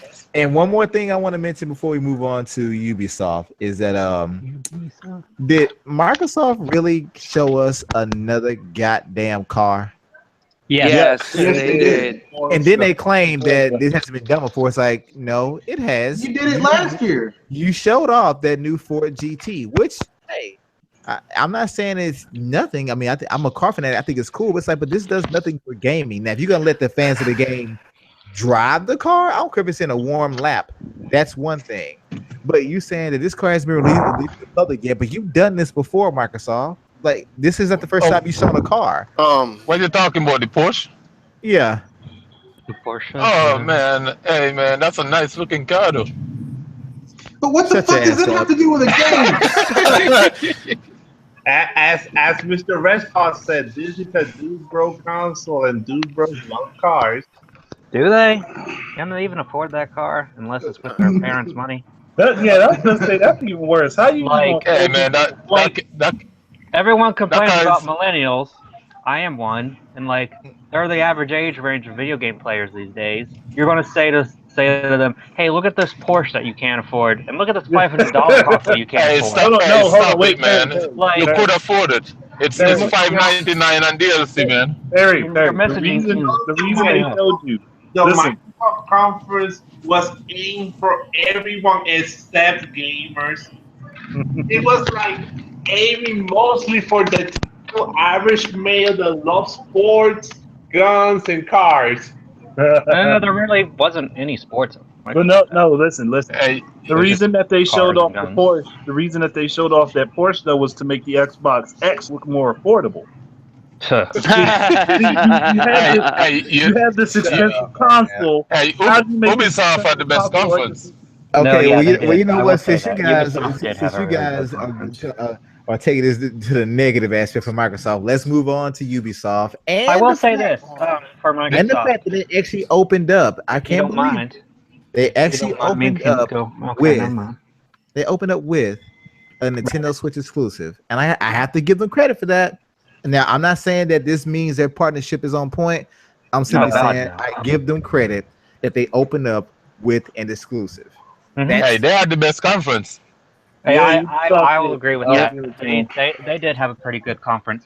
And comparing Ubisoft to other Is everyone going into this like, oh, it's Ubisoft? It's going to be a cringe fest. Aisha Tyler is going to be trying to talk in memes. But no, it was like everyone else's. It was a little bit of talking, and then they showed game. A little bit of talking, game. It was fine. And Just Dance, it was there. It happened. They said they're announcing it for every console, and they left. Yeah. Good job. That was like the only cringing thing is that was the only thing I couldn't stand about that conference was the music. Hey, everyone knows it's going to be there. Hey, I like that. There. I like that space game. The Toys Starlink. Starlink. Yeah, is that supposed to be a shoot 'em up, or is that just like Starlink? Is that a shoot 'em up, or is that more like Rogue Squadron? Yo, Sprite. To me, it's more like Rogue Squadron. But I just like the way the game look, like the art style they're going with. I like that. You know what's funny? When it showed the Snowdrop engine thing, I'm like, oh, isn't that the rumor that that's what the Rabbids thing? I was like, oh, maybe this game will come to Switch, and Switch is the first console they show it on. It's like, oh wow, they really were right. They really are trying to put Snowdrop on Switch. Yeah, it's the Rabbit game was the same Snowdrop engine too, because when they first announced it showed Snowdrop on the top, so pretty cool. Yeah. I mean, So I mean, they had 4 games announced for the Switch, so I mean, it's better than anything else we saw. All I'm going to say is that Rabbids game make Ultimate Mario look like a legit Mario game. It looked nice. I hate the Rabbids, but the animation and just like the art direction of that game looks really nice. Honestly, listen, the gameplay is what I like.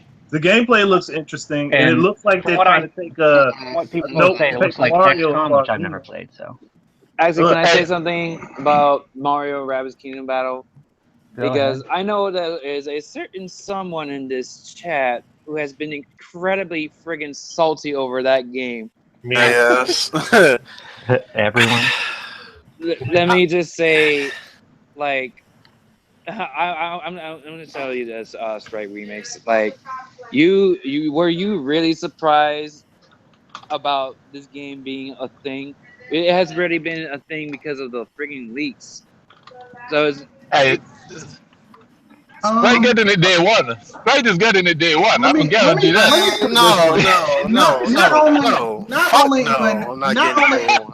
am I not getting this game, but I think it's a wasted crossover. I mean, if you're gonna do a crossover, wouldn't it make more sense instead of having the Rabbids to have Rayman? Or like my thing is, if Nintendo's gonna do a crossover, I would personally rather them see it do a Super Mario RPG 2 with Square Enix. Thank you. Guess what though, Red? Hey, it takes 2 to mingle, you know. So I mean, if Square don't want to do it, what are you gonna do? Shit, I would rather have Square Enix just say, hey, you guys can use Malo, Gino, and these other characters in Super Mario RPG. You make the damn game. Okay, and I'll show you what I rather. Okay, and I'll tell you what I rather.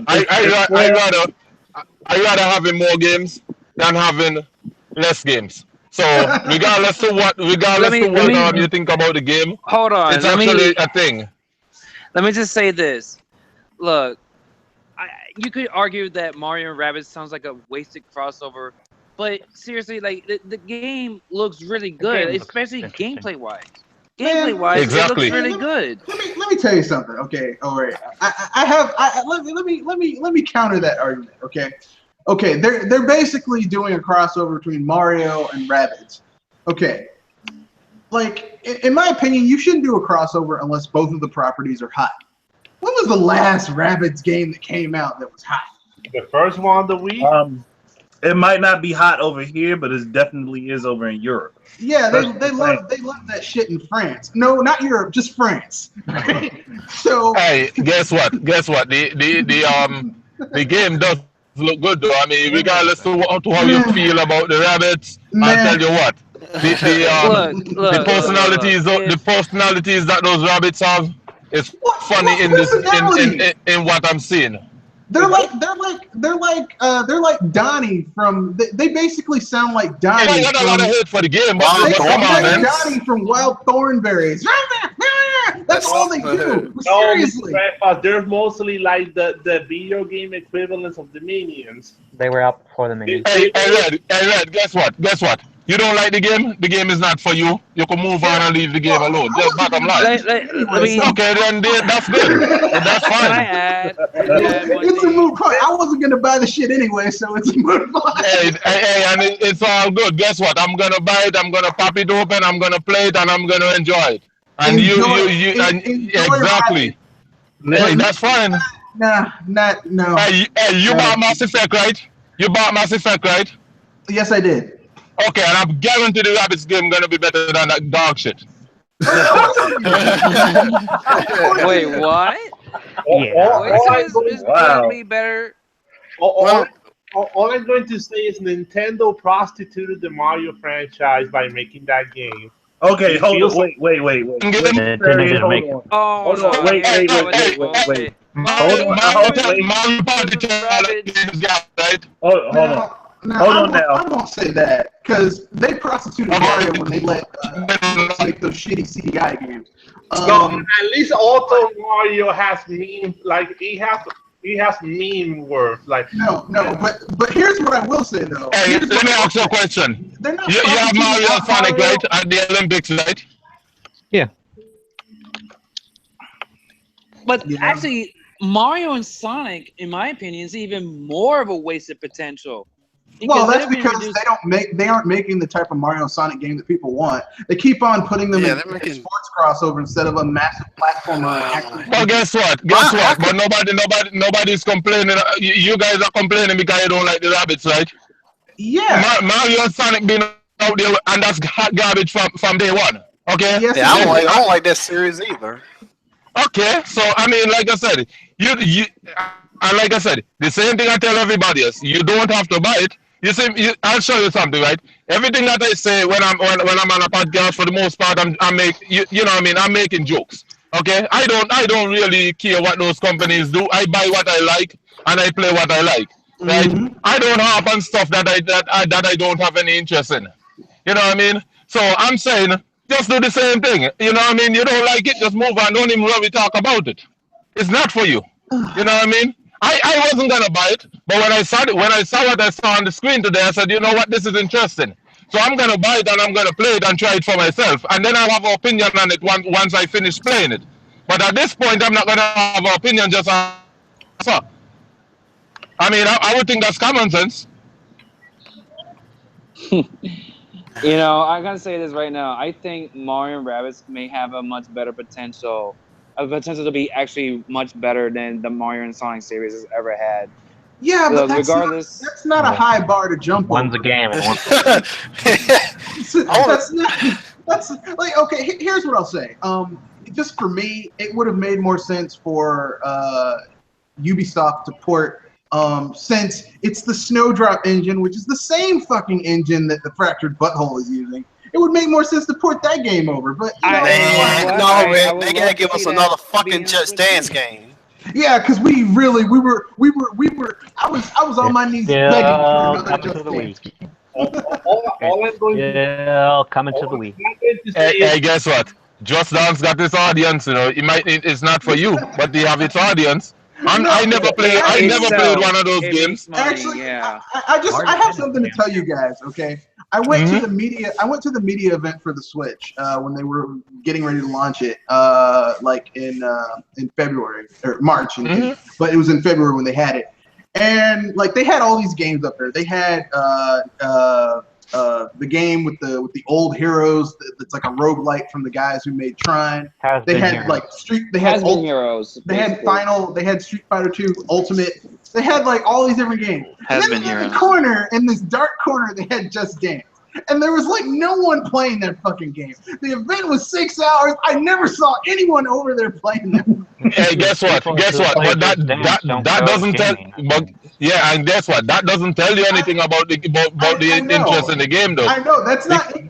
I'm not. Hey, I'm gonna tell you something. I'm just saying it's hilarious to me that no one plays that game. And hey, but guess what? But guess what, though, Red? Guess what, though, Red? I don't. Guess what, though? I don't buy that. I don't play that game, right? I have no interest in that game, right? But guess what? If they're making the game every year and stuff like that, apparently they're making money off of the game. So the folks that is actually playing the game are not the folks that you're gonna see out here in public. Because you want me to tell you something about people?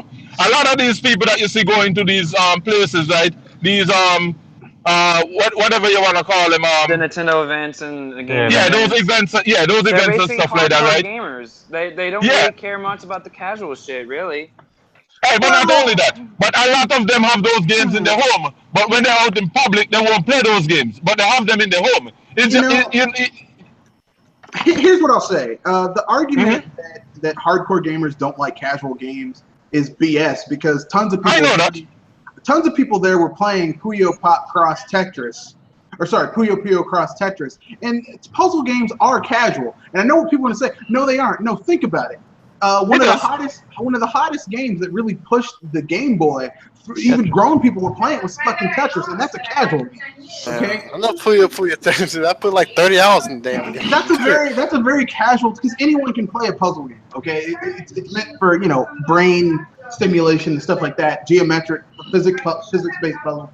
But I mean, like, I'm not saying that hardcore people don't like it. I'm just saying that we know it doesn't take a lot of money for them to make Just Dance. They just license a few games, do some motions with the Wiimote or the Joy-Cons or whatever. You got a game. But let me just add one thing. I can't take it anymore. Let me just add one thing.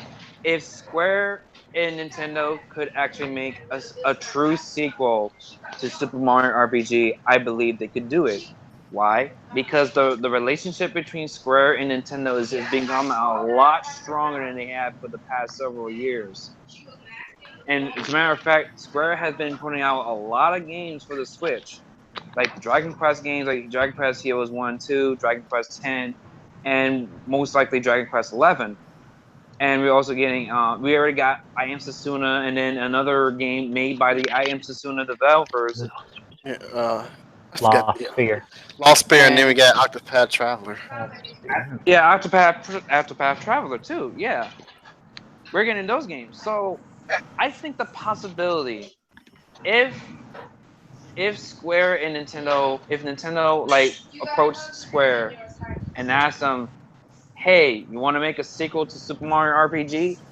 They could, and if they agree, it could happen. Because the relationship right now between Nintendo and Square has been pretty damn high, really damn strong. If anything, we might get Kingdom Hearts 3 on the Switch. No one's getting But Kingdom again, Hearts that's 3. Yeah, I don't think that is coming. I do want the new Dissidia game, the Dissidia Final Fantasy game. So, regardless of the situation with Mario and Rabbids, if you don't like it, don't buy it. Yeah, but I would say this: just be hopeful that one day we will see a possible Super Mario RPG sequel or Super Mario RPG remake. Because the relationship between Nintendo and Square has been strong. I tell you what, there's a lot of games that I played back in the days, right? That I would like to come out again. You know what I mean? I don't know if you guys remember this game they call Extreme G. Oh yes, Extreme G. Yes. Isn't that that racing game? Yeah, with the motorbike and you have guns and missiles and all that stuff. Yeah, that game was awesome. Okay, I would like to see that come back, right? But guess what? We already, if that is ever gonna come back, that is gonna come back through a form of an indie developer. Something like that, right? Back and be shitty, yeah. Yeah, but my point is this, right? My point is this: there's a lot of games that we all would like to see come back, right? But not because a company choose to, work with another company to develop something else different than what we would think that they should invest money more into this product instead of this one. It doesn't necessarily mean that this product they're going to develop is going to be a bad product or whatever it is. I mean, it might not be what you want, but at the end of the day, you know what I mean? What I would say, instead of starting to form opinion just based off of the concept of the characters, what I would say is just wait until the game comes out. It might not be something that you would be interested in, but guess what? If you wait until the game comes out, see what people say about the game, it might sway you to go out and try the game, and you might actually like the game. You know what I mean? Because there's there's a lot of games where I looked at and I said, man, I'm not gonna buy this game just based off of what the game looked like when it first was presented to me. And when I actually played the game, I mean, I actually really, really like the game. Like a game, for example, and everybody knew it was a good game. But certain games is not for certain people. Witcher 3 is my example, right? I saw the game. I never. Sorry to Yeah. interrupt you. Yeah. But I got interrupted by a call by my dad. Just letting you know right now, I'm using my phone for the Hangout because my laptop is just like absolute crap and all that stuff. So I'm sorry if I didn't hear. Yeah, I'm using my phone too. Yeah, I'm using my phone too. Okay, what I was saying, right, is that basically what I was saying is that, there's a lot of games out there that we see, and just on face value, we had no interest in that game, right? And what you do is sometimes you wait until reviews comes out, hear what people that you know personally have, personal conversation with and stuff like that, speak about the game, and make your judgment on the game based off of that. Because a lot of times, like me, for example, Witcher 3 was a good example for me. I saw the game, just saw gameplay of the game. I didn't have really no interest in the game because I just felt like it was just going to be a shallow experience for me based off of the type of game that it is, right? I waited until the game went on sale. I mean, I got it on PC, but I waited until it was on sale with all the content and everything added to it, and I bought the game. And that was one of my favorite games that I played this generation. And I would have never bought the game, you know what I mean, if I didn't hear certain people talk about the game. You know what I mean? And what I only said that to say that, so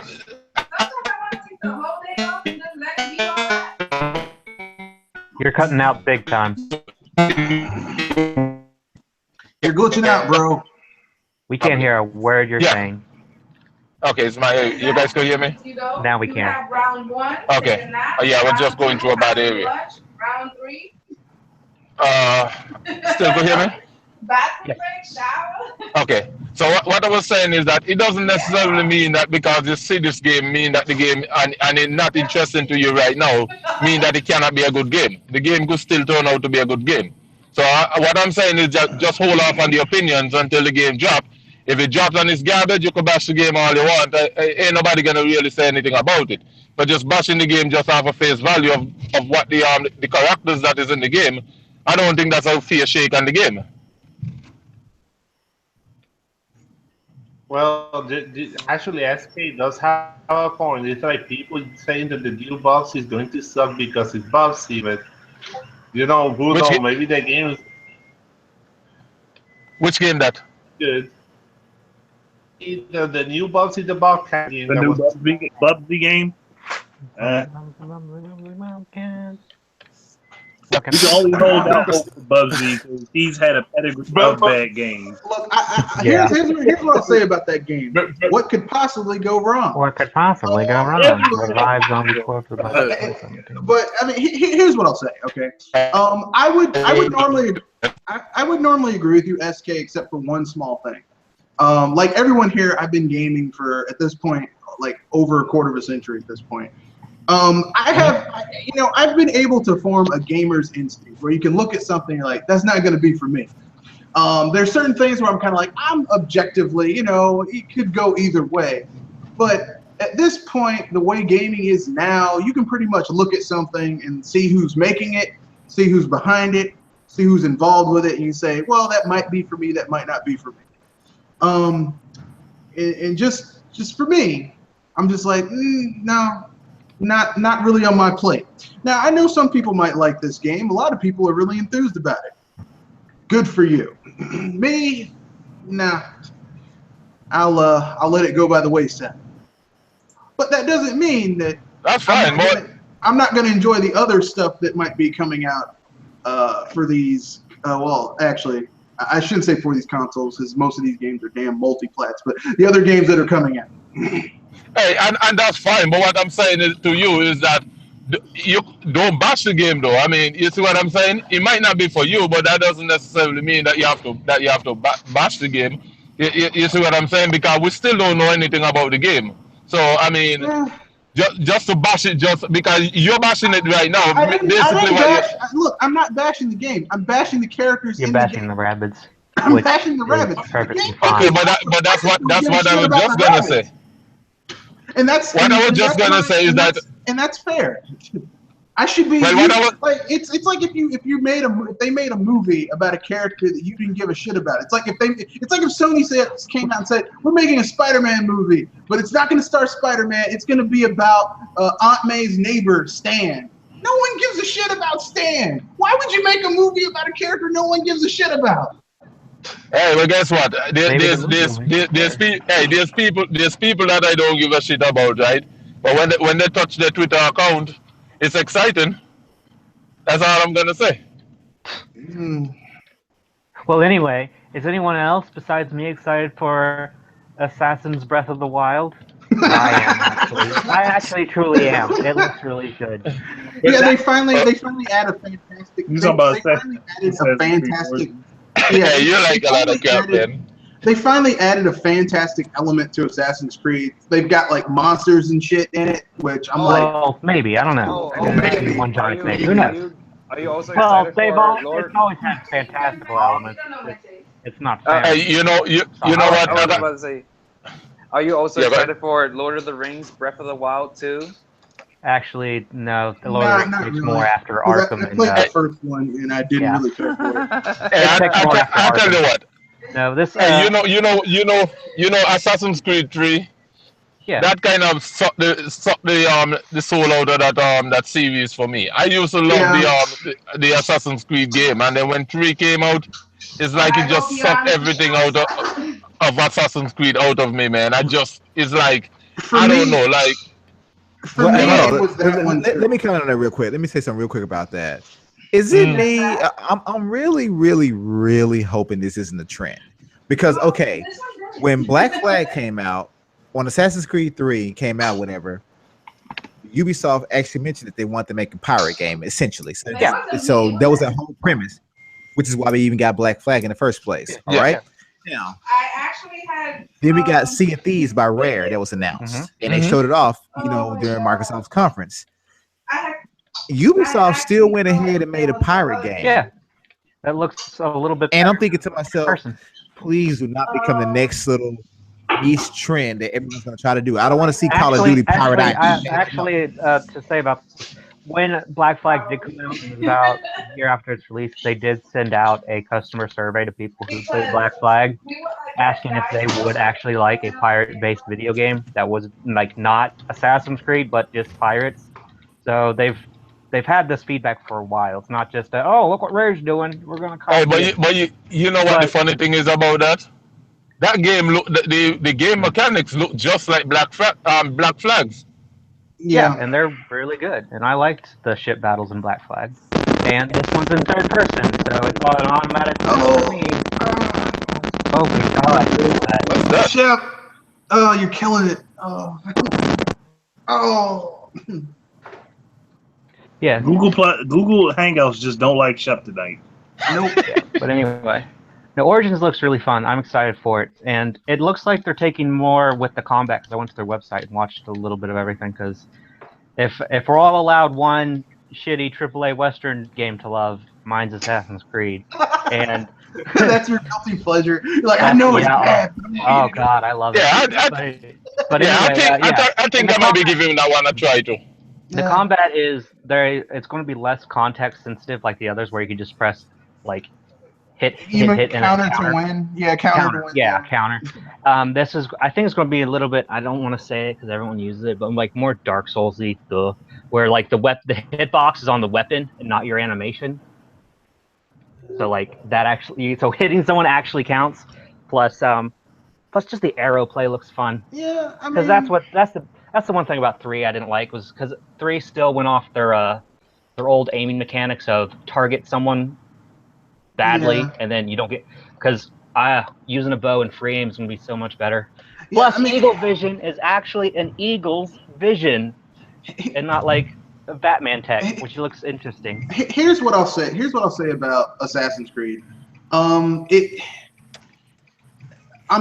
They're doing Origins, which I mean, I guess this is going to be like a soft reboot of Assassin's Creed because the story got convoluted as hell. and they need to do something Actually, to get it better. I actually have an equally convoluted theory about what they could do for the modern day. You too, thanks. But go ahead. So, Sorry about that, guys. I mean, Just signing into my basketball game. It could work. I mean, I don't know. It could be awesome. The game holds no interest for me. It looks interesting, but I mean, like after I played Assassin's Creed 3, I'm burnt. Like I'm done. I can't. Like I never want to play another Assassin's Creed ever again as long as I live. After playing, everyone 3. got burnt on 3. That's where I started, and I went back to 2 in Brotherhood and Revelation. Fell in love with it even more. 3 is the game. 3 was so boring to me that I was like, I can't do it. I just can't. Nah. Ezio's stories were the best to me. Mm-hmm. And he's like the only character who we followed from birth to death. Yeah, the thing that gets me about Assassin's Creed, well, not just Assassin's, the thing that gets me about Ubisoft games, especially their open world games or pseudo open world games, because Assassin's Creed really isn't an open world game; it's pseudo open world. But the thing that gets me is that after a while, it's just everything becomes a chore. It's like, okay, I got to go here and do this. I got to go chase this down. Okay, I got to go over, and I mean, like, and here's the worst thing. Like, I recently went back and tried to play an Assassin's Creed after playing Breath of the Wild. I can't do it. I can't. It spoiled every open world game for me since then. Like, I just can't. I feel. Hey, but Doc, I mean, Red, I'll tell you what though. I like between that and a game like, say, for example, Shadow of Mordor. I'll play this new Assassin's Creed before I play that Shadow of Mordor. Assassin's Creed looks like it's taking inspiration from a lot of other open world. I have to agree with that. I would loop system based. I would play that before I play. But then again, I have the old Shadow. I got it free when I like upgraded a part of my PC, and it came with the part. And I'm like, yeah, this, like, everyone's like, this game's so awesome. Like, you ever had people praise a game to hell, and then you play it and you realize it's okay. It's not. Yeah, that's the same way I felt. Yeah, that's the way I feel about Shadow of Mordor. It's like, this game. I mean, I get like the whole big thing is the Nemesis system, but that's a cool concept, and yeah, but it's an interesting concept, but it's not game breaking, you know. It's not something. Oh my God, we've never seen something like this before. I have. Yeah, you know what it is. They get caught up in the Batman combat system. And anything that does that system, that uses that system, they just fall in love with those type of games. Because I had that game. Well, the Shadow of Mordor. I like it in Batman. A little bit clunkier than the Arkham series, because Arkham, you can literally get into a rhythm. Yeah, because I got it. I think I got Shadow of Mordor on PC for like $3. And I played through it a little bit, and I was like, after I waste through, I was like, man, you know what? I can't do this no more, man. I don't know what it is, man. A lot of games have this thing where it's like you get into the when you get like, say, halfway through the game, instead of you getting excited to finish the game, you feel like you're becoming a chore, and you just don't even want to finish it anymore. Yeah, I'm starting to run into that a lot. That's the thing that happened to that game. Like, everything winds up feeling like a chore in Shadow of Mordor, and that's kind of like what happens to me with Assassin's Creed games. It's just everything. It's like, okay, this like I should be having fun while going from point A to point B, finding this, that, or the other. But everything in that game feels like, I got to go over here, and the same thing with Far Cry. It's just everything. It doesn't feel fun. I can definitely tell you though, man. Watching a conference, it was like you guys mentioned earlier. It was a good conference. But when I saw that pirate game, I was like, do not turn this into a trend. The Rabbids game, I'm actually happy about. It looks intriguing to me. It looks like a slightly different take on an RTS. Yeah, and there are certain people I know that are complaining, saying this is unrealistic, or they would rather be, Kingdom Hearts or whatever. Look, people, you can hate the Rabbids all you want, but those little fuckers sold. Okay, they sold on the Wii, and I'm not judging this game based on the Rabbids themselves. I'm judging the game based on the gameplay that I saw, and it looks very comedic. And it looks like, hey, guess what? They finally, in some way, shape, or fashion, gave Mario some type of gun. That's very interesting to me because he has never had one, to be honest. And you can call it a Mega Buster or whatever, but Mario's going to actually be shooting at someone this time around. Hey, it worked for Sega. Well, that's more of a mega. That's more of a Mega Buster, not a gun. Well, I actually have to. Mario's always had a gun. It was called the Fire Flower. But what I'm saying is this: when I look at this game, like I played RTSs, you know, I played Fire Emblem, I played Halo Wars, I played more than a few RTSs. Okay, I like the games. I won't say I'm the biggest fan, but I do like the games. When I saw this game, I said, "Oh, this is actually pretty damn cool." When's the last time we had a Mario RTS? Never. Ever. Never, ever. The So art to style me, grabbed me, and the the ones that are animation upset was about this game, are you upset because it's using the rabbits, which is still a bullshit reason? Or are you upset because the game sucks, but you haven't played it yet? I have to ask, because if you guys are the ones saying we need new IPs, you kind of jumping the gun by hating this one just because it has a Ubisoft IP in it. No, I'm upset because it has rabbits. That's my only. That's my only thing. I don't like the rabbits. I can understand you may not like the Hey, character, Red, but I know what to game get you for Christmas. Hey, I'm gonna ship a plushie to your house, man. No, Massive, don't get it for him. Get it for me. Yeah. Okay. Hey, no. why is someone trying to mute me? I know I keep getting mute.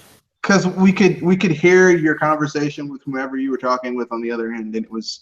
Oh, okay, yeah. Sorry about that. We didn't want to put you on blast, man. So we're trying to be cool. But honestly, you could have at least told me like if there's something that I'll mute it myself. But everyone here, I would really like to know who plans on picking up this game. I am. I'm getting it. Take a look at it. I'm getting it. I'm on a wait. I don't know. I'm on a wait and see. I will be getting Pass. I'm on a wait. Hey, you're getting it. I prefer a Mario intrigued. crossover over this shit, so no.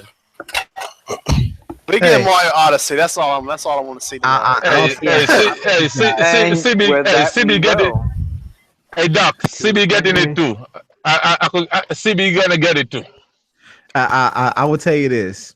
Well, actually, if you pass on this game for, you know, just because it's rabbits, if you just truly say, even though it looks like a good game, looks like fun, but I'm not going to buy it, you sound just like those people that say they wouldn't buy Splatoon because it's colorful and it looks cartoony.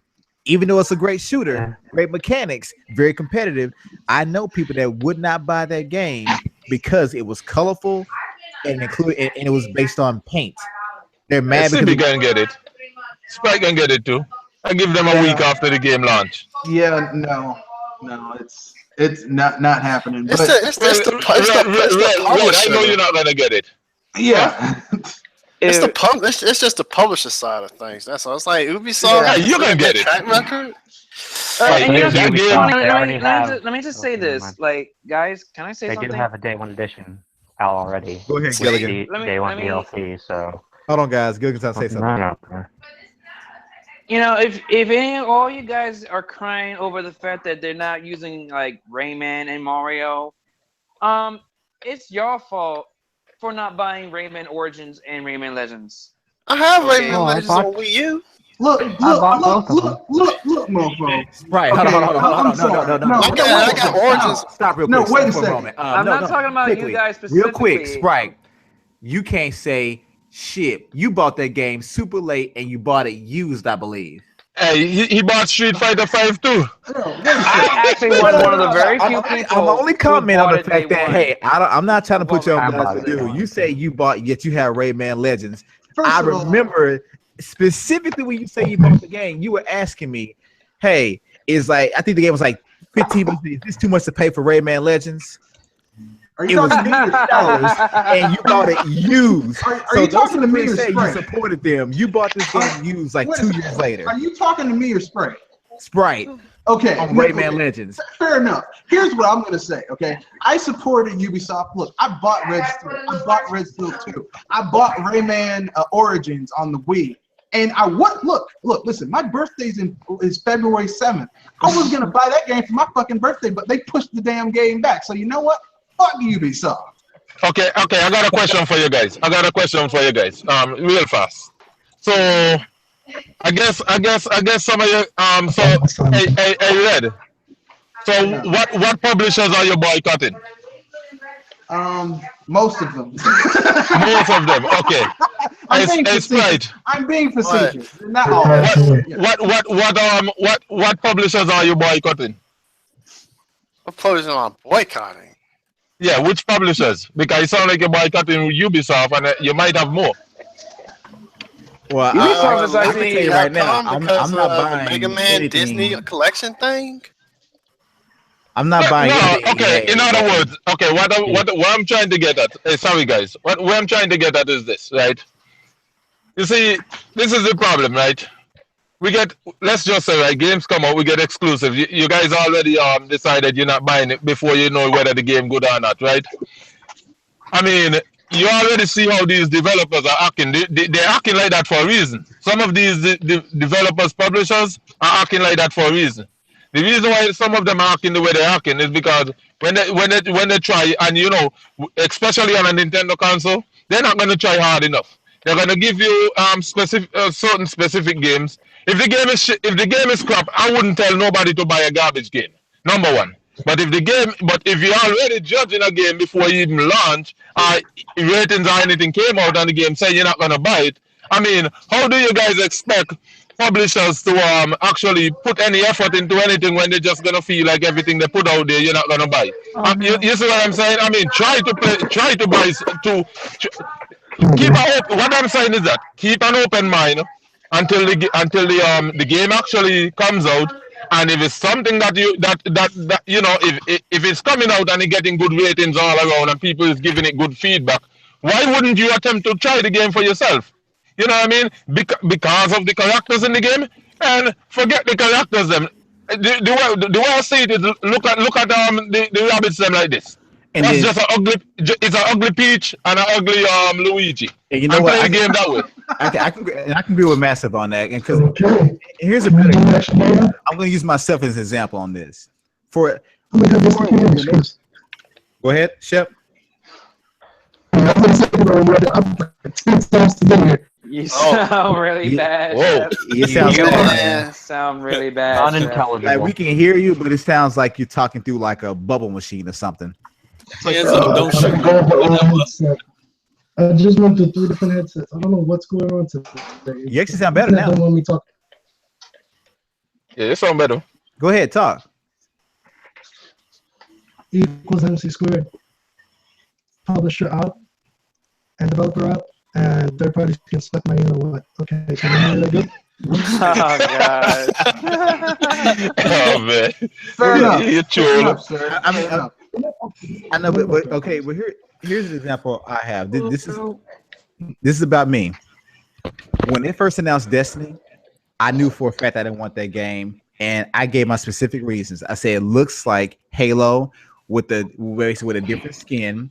It's online only, which I do not do whatsoever.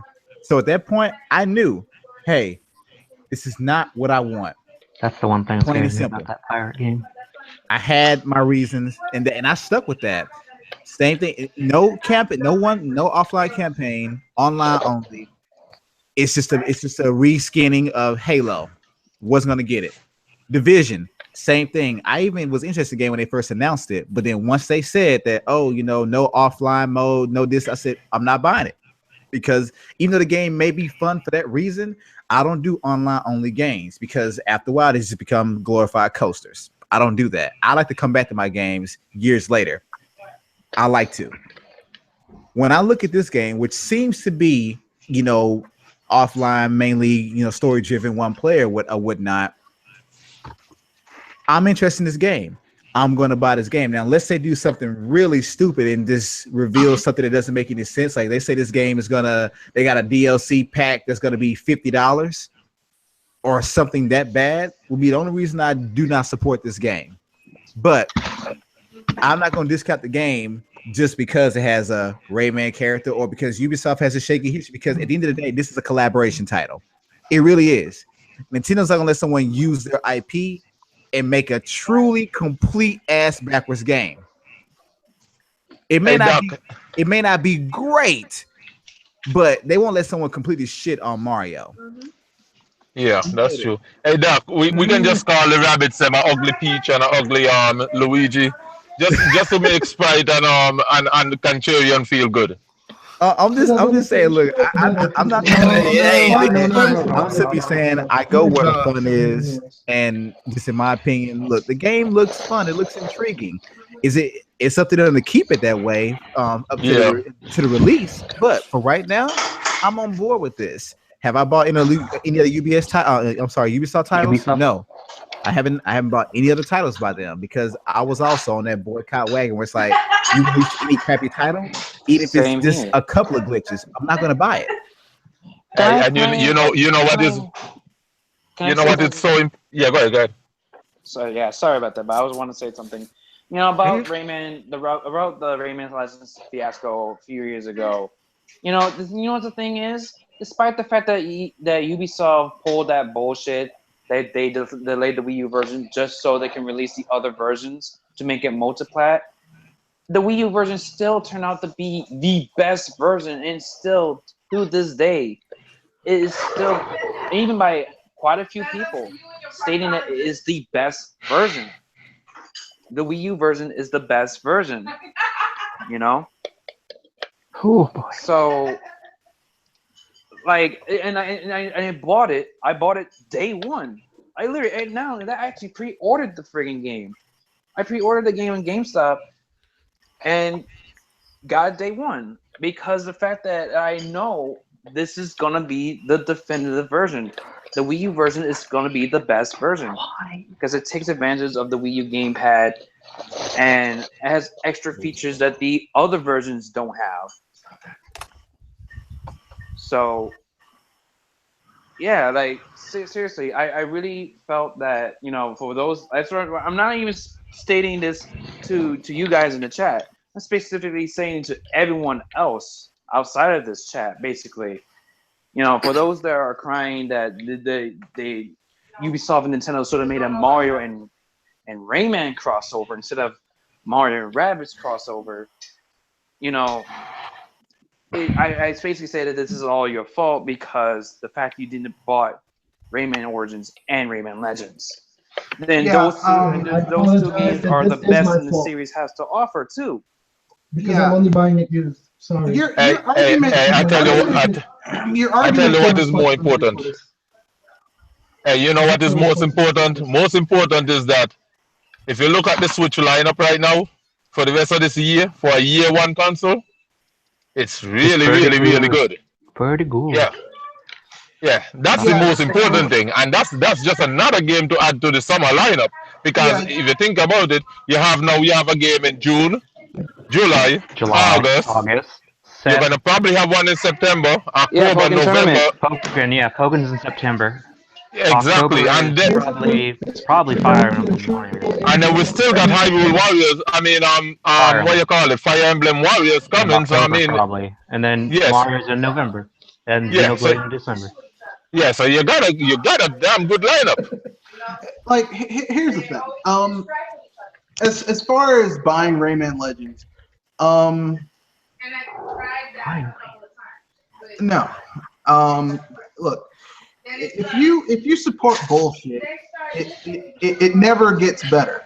Okay, and you know, you shouldn't support bullshit. Well, you know, maybe they'll change, maybe they'll get better. No, okay, and while it is fair to say that Rayman, the best version of that game is on the Wii U, you're right, it is. But you know, it's not my job. It's not my job to promote a game for a company. It's not my job to make. My job is to buy the game if it's good. Okay, if it's good and the people who are selling me this product respect my purchase. They respect my buying power. If you don't respect my buying power, then I don't want to buy your product, even if it is good. And And that's the problem with Ubisoft, and that's one of the reasons why I don't buy a lot of their games, is because they don't respect their consumers. Hey, let me ask you something, Or Red. should I say the customer, not the consumer? Potential customer. Let me ask you a question. Do you buy any EA products? Rarely, if at all. Okay, you have any EA products on your table for this year? I have. I bought Mass Effect Andromeda, and that's it. No Maddens, no FIFAs, no whatever the fuck else they do. All right, because I got a question for you. You see, EA is worse than Ubisoft, but because of Mass Effect, you throw everything else out the door. But Mass Effect that's a messed up game, number one, right? But you throw those same principles that you're using out of the door for Mass Effect, and that's an EA produced game. And what EA turned around doing with that series, basically what they did with that series, because the game didn't sell as much as they wanted it to sell, guess what? They're punishing the fans of that series by shutting it down until further notice. It might not ever come back. You know what I mean? And that is a game that you supported using, and you're saying now that basically that you don't support companies that do all the shitty practice and stuff like that. But EA is the worst offender of everything that you just said. So what I'm saying is that just kind of chill back on that a little bit, man, and like you said, you buy good games. So use the same. Use that same statement and follow that same statement around anywhere you go. And anyone who's been in a podcast where I talked about what I did in order to get Mass Effect Andromeda, and I told everyone, I know it's going to be shit. I'm going to get it anyway because I'm a Mass Effect fan. Wait. So using that logic, has anyone here ever heard me say I fucking like the rabbits? But nobody ever hear you said that, but I never know that you had a problem with it. And if we're using that logic, I'm sure everyone here has games in their library from companies that are Red Fox, you didn't buy Rayman Legends. Actually, I did. Despite the fact I did buy Rayman Legends. I bought it when it was like $10. Because look, you didn't really fully support it. This isn't a money thing. This is okay. Basically, someone says, we're going to release this game. It's going to be an exclusive to the system. It's going to take advantage of the hardware of the system. And then they delay the game 6 months, put it on everything else. Now, here's the thing. I had money. I was like, look, I pre-ordered that game. I was like, man, this should be shipping anytime soon. And they delayed it 6 months. That's not my fucking problem that they delayed the game and lost that. Hey, and I understand that because guess what? I had the game pre-ordered too, and I canceled my pre-order and I wait until I got the game for $25. So I'm not complaining. I'm not complaining about that. What I'm saying is that I'm just using your logic that you just use and tell you that you bought a game that you knew was shitty. You just admit that you knew the game was shitty, but you're a fan of the series, and then it came from a shitty publisher, which in return is punishing the fans for releasing a shitty product. So, I mean, there wasn't Ubisoft in any way you try to spin it. Your point is? My point is that if you use the same logic all around, if you're gonna use it pertaining to one, use it to all.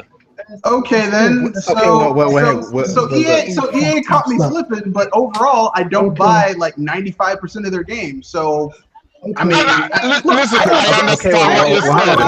Hold on, guys. Hold on. A larger percentage of my money goes to Ubisoft because I did buy I did buy a lot of their indie game, their indie type games. But I mean, overall, I don't look. Listen, if you do shit that doesn't respect my purchasing power, by and large, I don't buy your games. I haven't bought an EA game. Look, the last EA game I bought was Mass Effect Andromeda. That's the last one I got. You know the game I got before that? Dragon Age Inquisition. You know the game I got from EA before that? Dragon Age 2. You know the game I got before that? Okay, all I'm saying is this. Do you know the trend here? Oh yeah, you want me to tell you what the trend? I know this. Yeah, go ahead. I want to make my. No, but hold on. What I'm going to do right now, we're going to end the podcast here. We'll pick this up after the fact. I didn't want to go off on a tangent, but I'm good. just go ahead and give your sign offs, and we'll continue this after the broadcast. Let's get massive. Yeah, I was about to sign off. Actually, I was about to sign off. I was about to leave before all you guys because I think we're just going back and forth with this whole thing, really. All I was gonna say is like, I think it's we can agree to disagree. That's all I'm gonna say. We can agree to disagree. So I'll see you guys next time, and all I'm gonna say is I think we should all focus on Nintendo's E3 spotlight in the treehouse because I know that it's gonna be hype. It's gonna be amazing. We're gonna see more Mario Odyssey, plus a lot more surprises and all that good shit. So yeah, I'll see you guys next time because I want to prepare myself to watch Sony's conference. So, and then also prepare myself for Nintendo's. So I got a basketball game in about 40 minutes. So you're preparing yourself for Sony's conference, so that means you're pouring shots, so you can. So every time they say how Shut many, up and give your sign off, you bastard. You just get really drunk. Okay. This is Mr. Red Fox, owner proprietor of BS Busters. I don't know what to say except E3 this year, except for Devolver Digital, is meh so far. Maybe it'll get better tomorrow, though.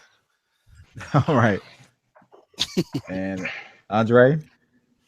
All right, this is Andre Walker, Jewel Archon of Jewel Archon Gaming. Definitely had a fun time tonight. Looking forward to what's coming ahead aside from tonight. But looking forward to Nintendo tomorrow and Treehouse thereafter, the tournaments as well. So definitely looking forward to E3 starting. I'll put it that way. And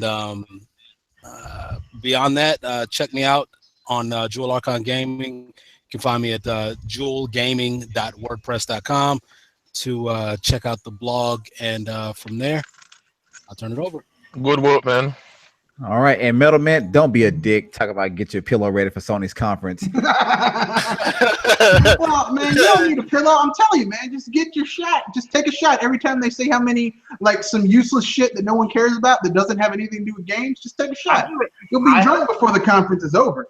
I have hope for Sony conference this year because of Kingdom Hearts news. Like, got me fucked up. So go ahead and get your side. Spider-Man. I love your hopeful. Spider-Man. All I want from this E3 is just a Mortal Kombat 11, like from my PlayStation 4. Please make that happen. Sprite, give your sign off. Ain't talking about that. Sprite remix. All I'm gonna say is tomorrow, 12 o'clock my time. Help us all. Help us all.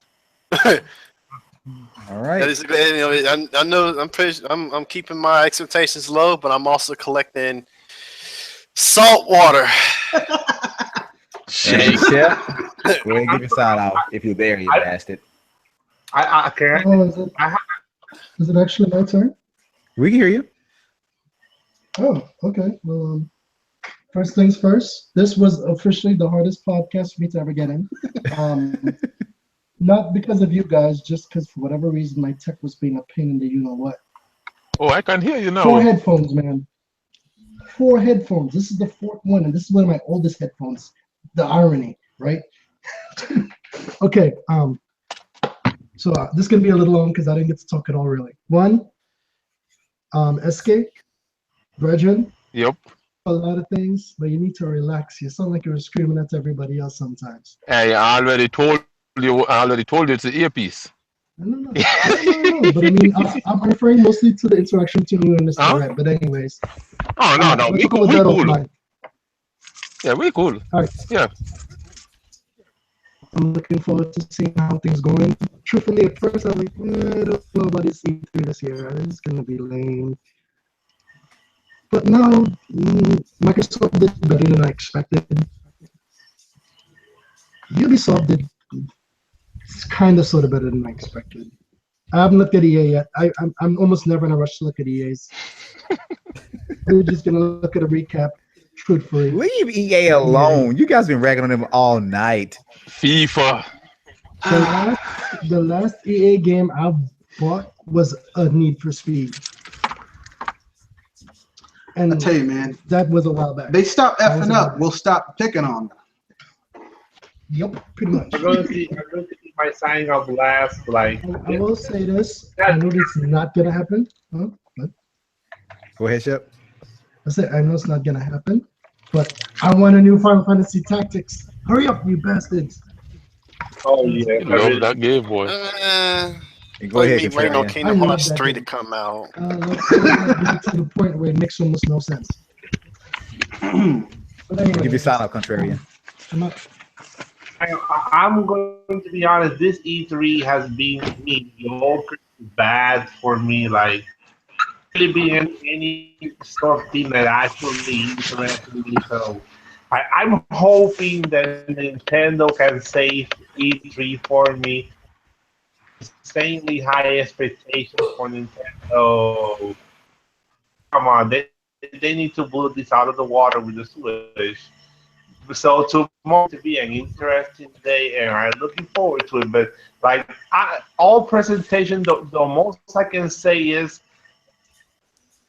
presentation got probably a C, and almost all of them were D2. So the master will be here tomorrow saying that either being completely mad at Nintendo or completely pleased by their announcement. But I will be here. All right. And I want to also ask you guys check out the ones that had to leave early. Perry Fan 74. Also, the Game Idea guy.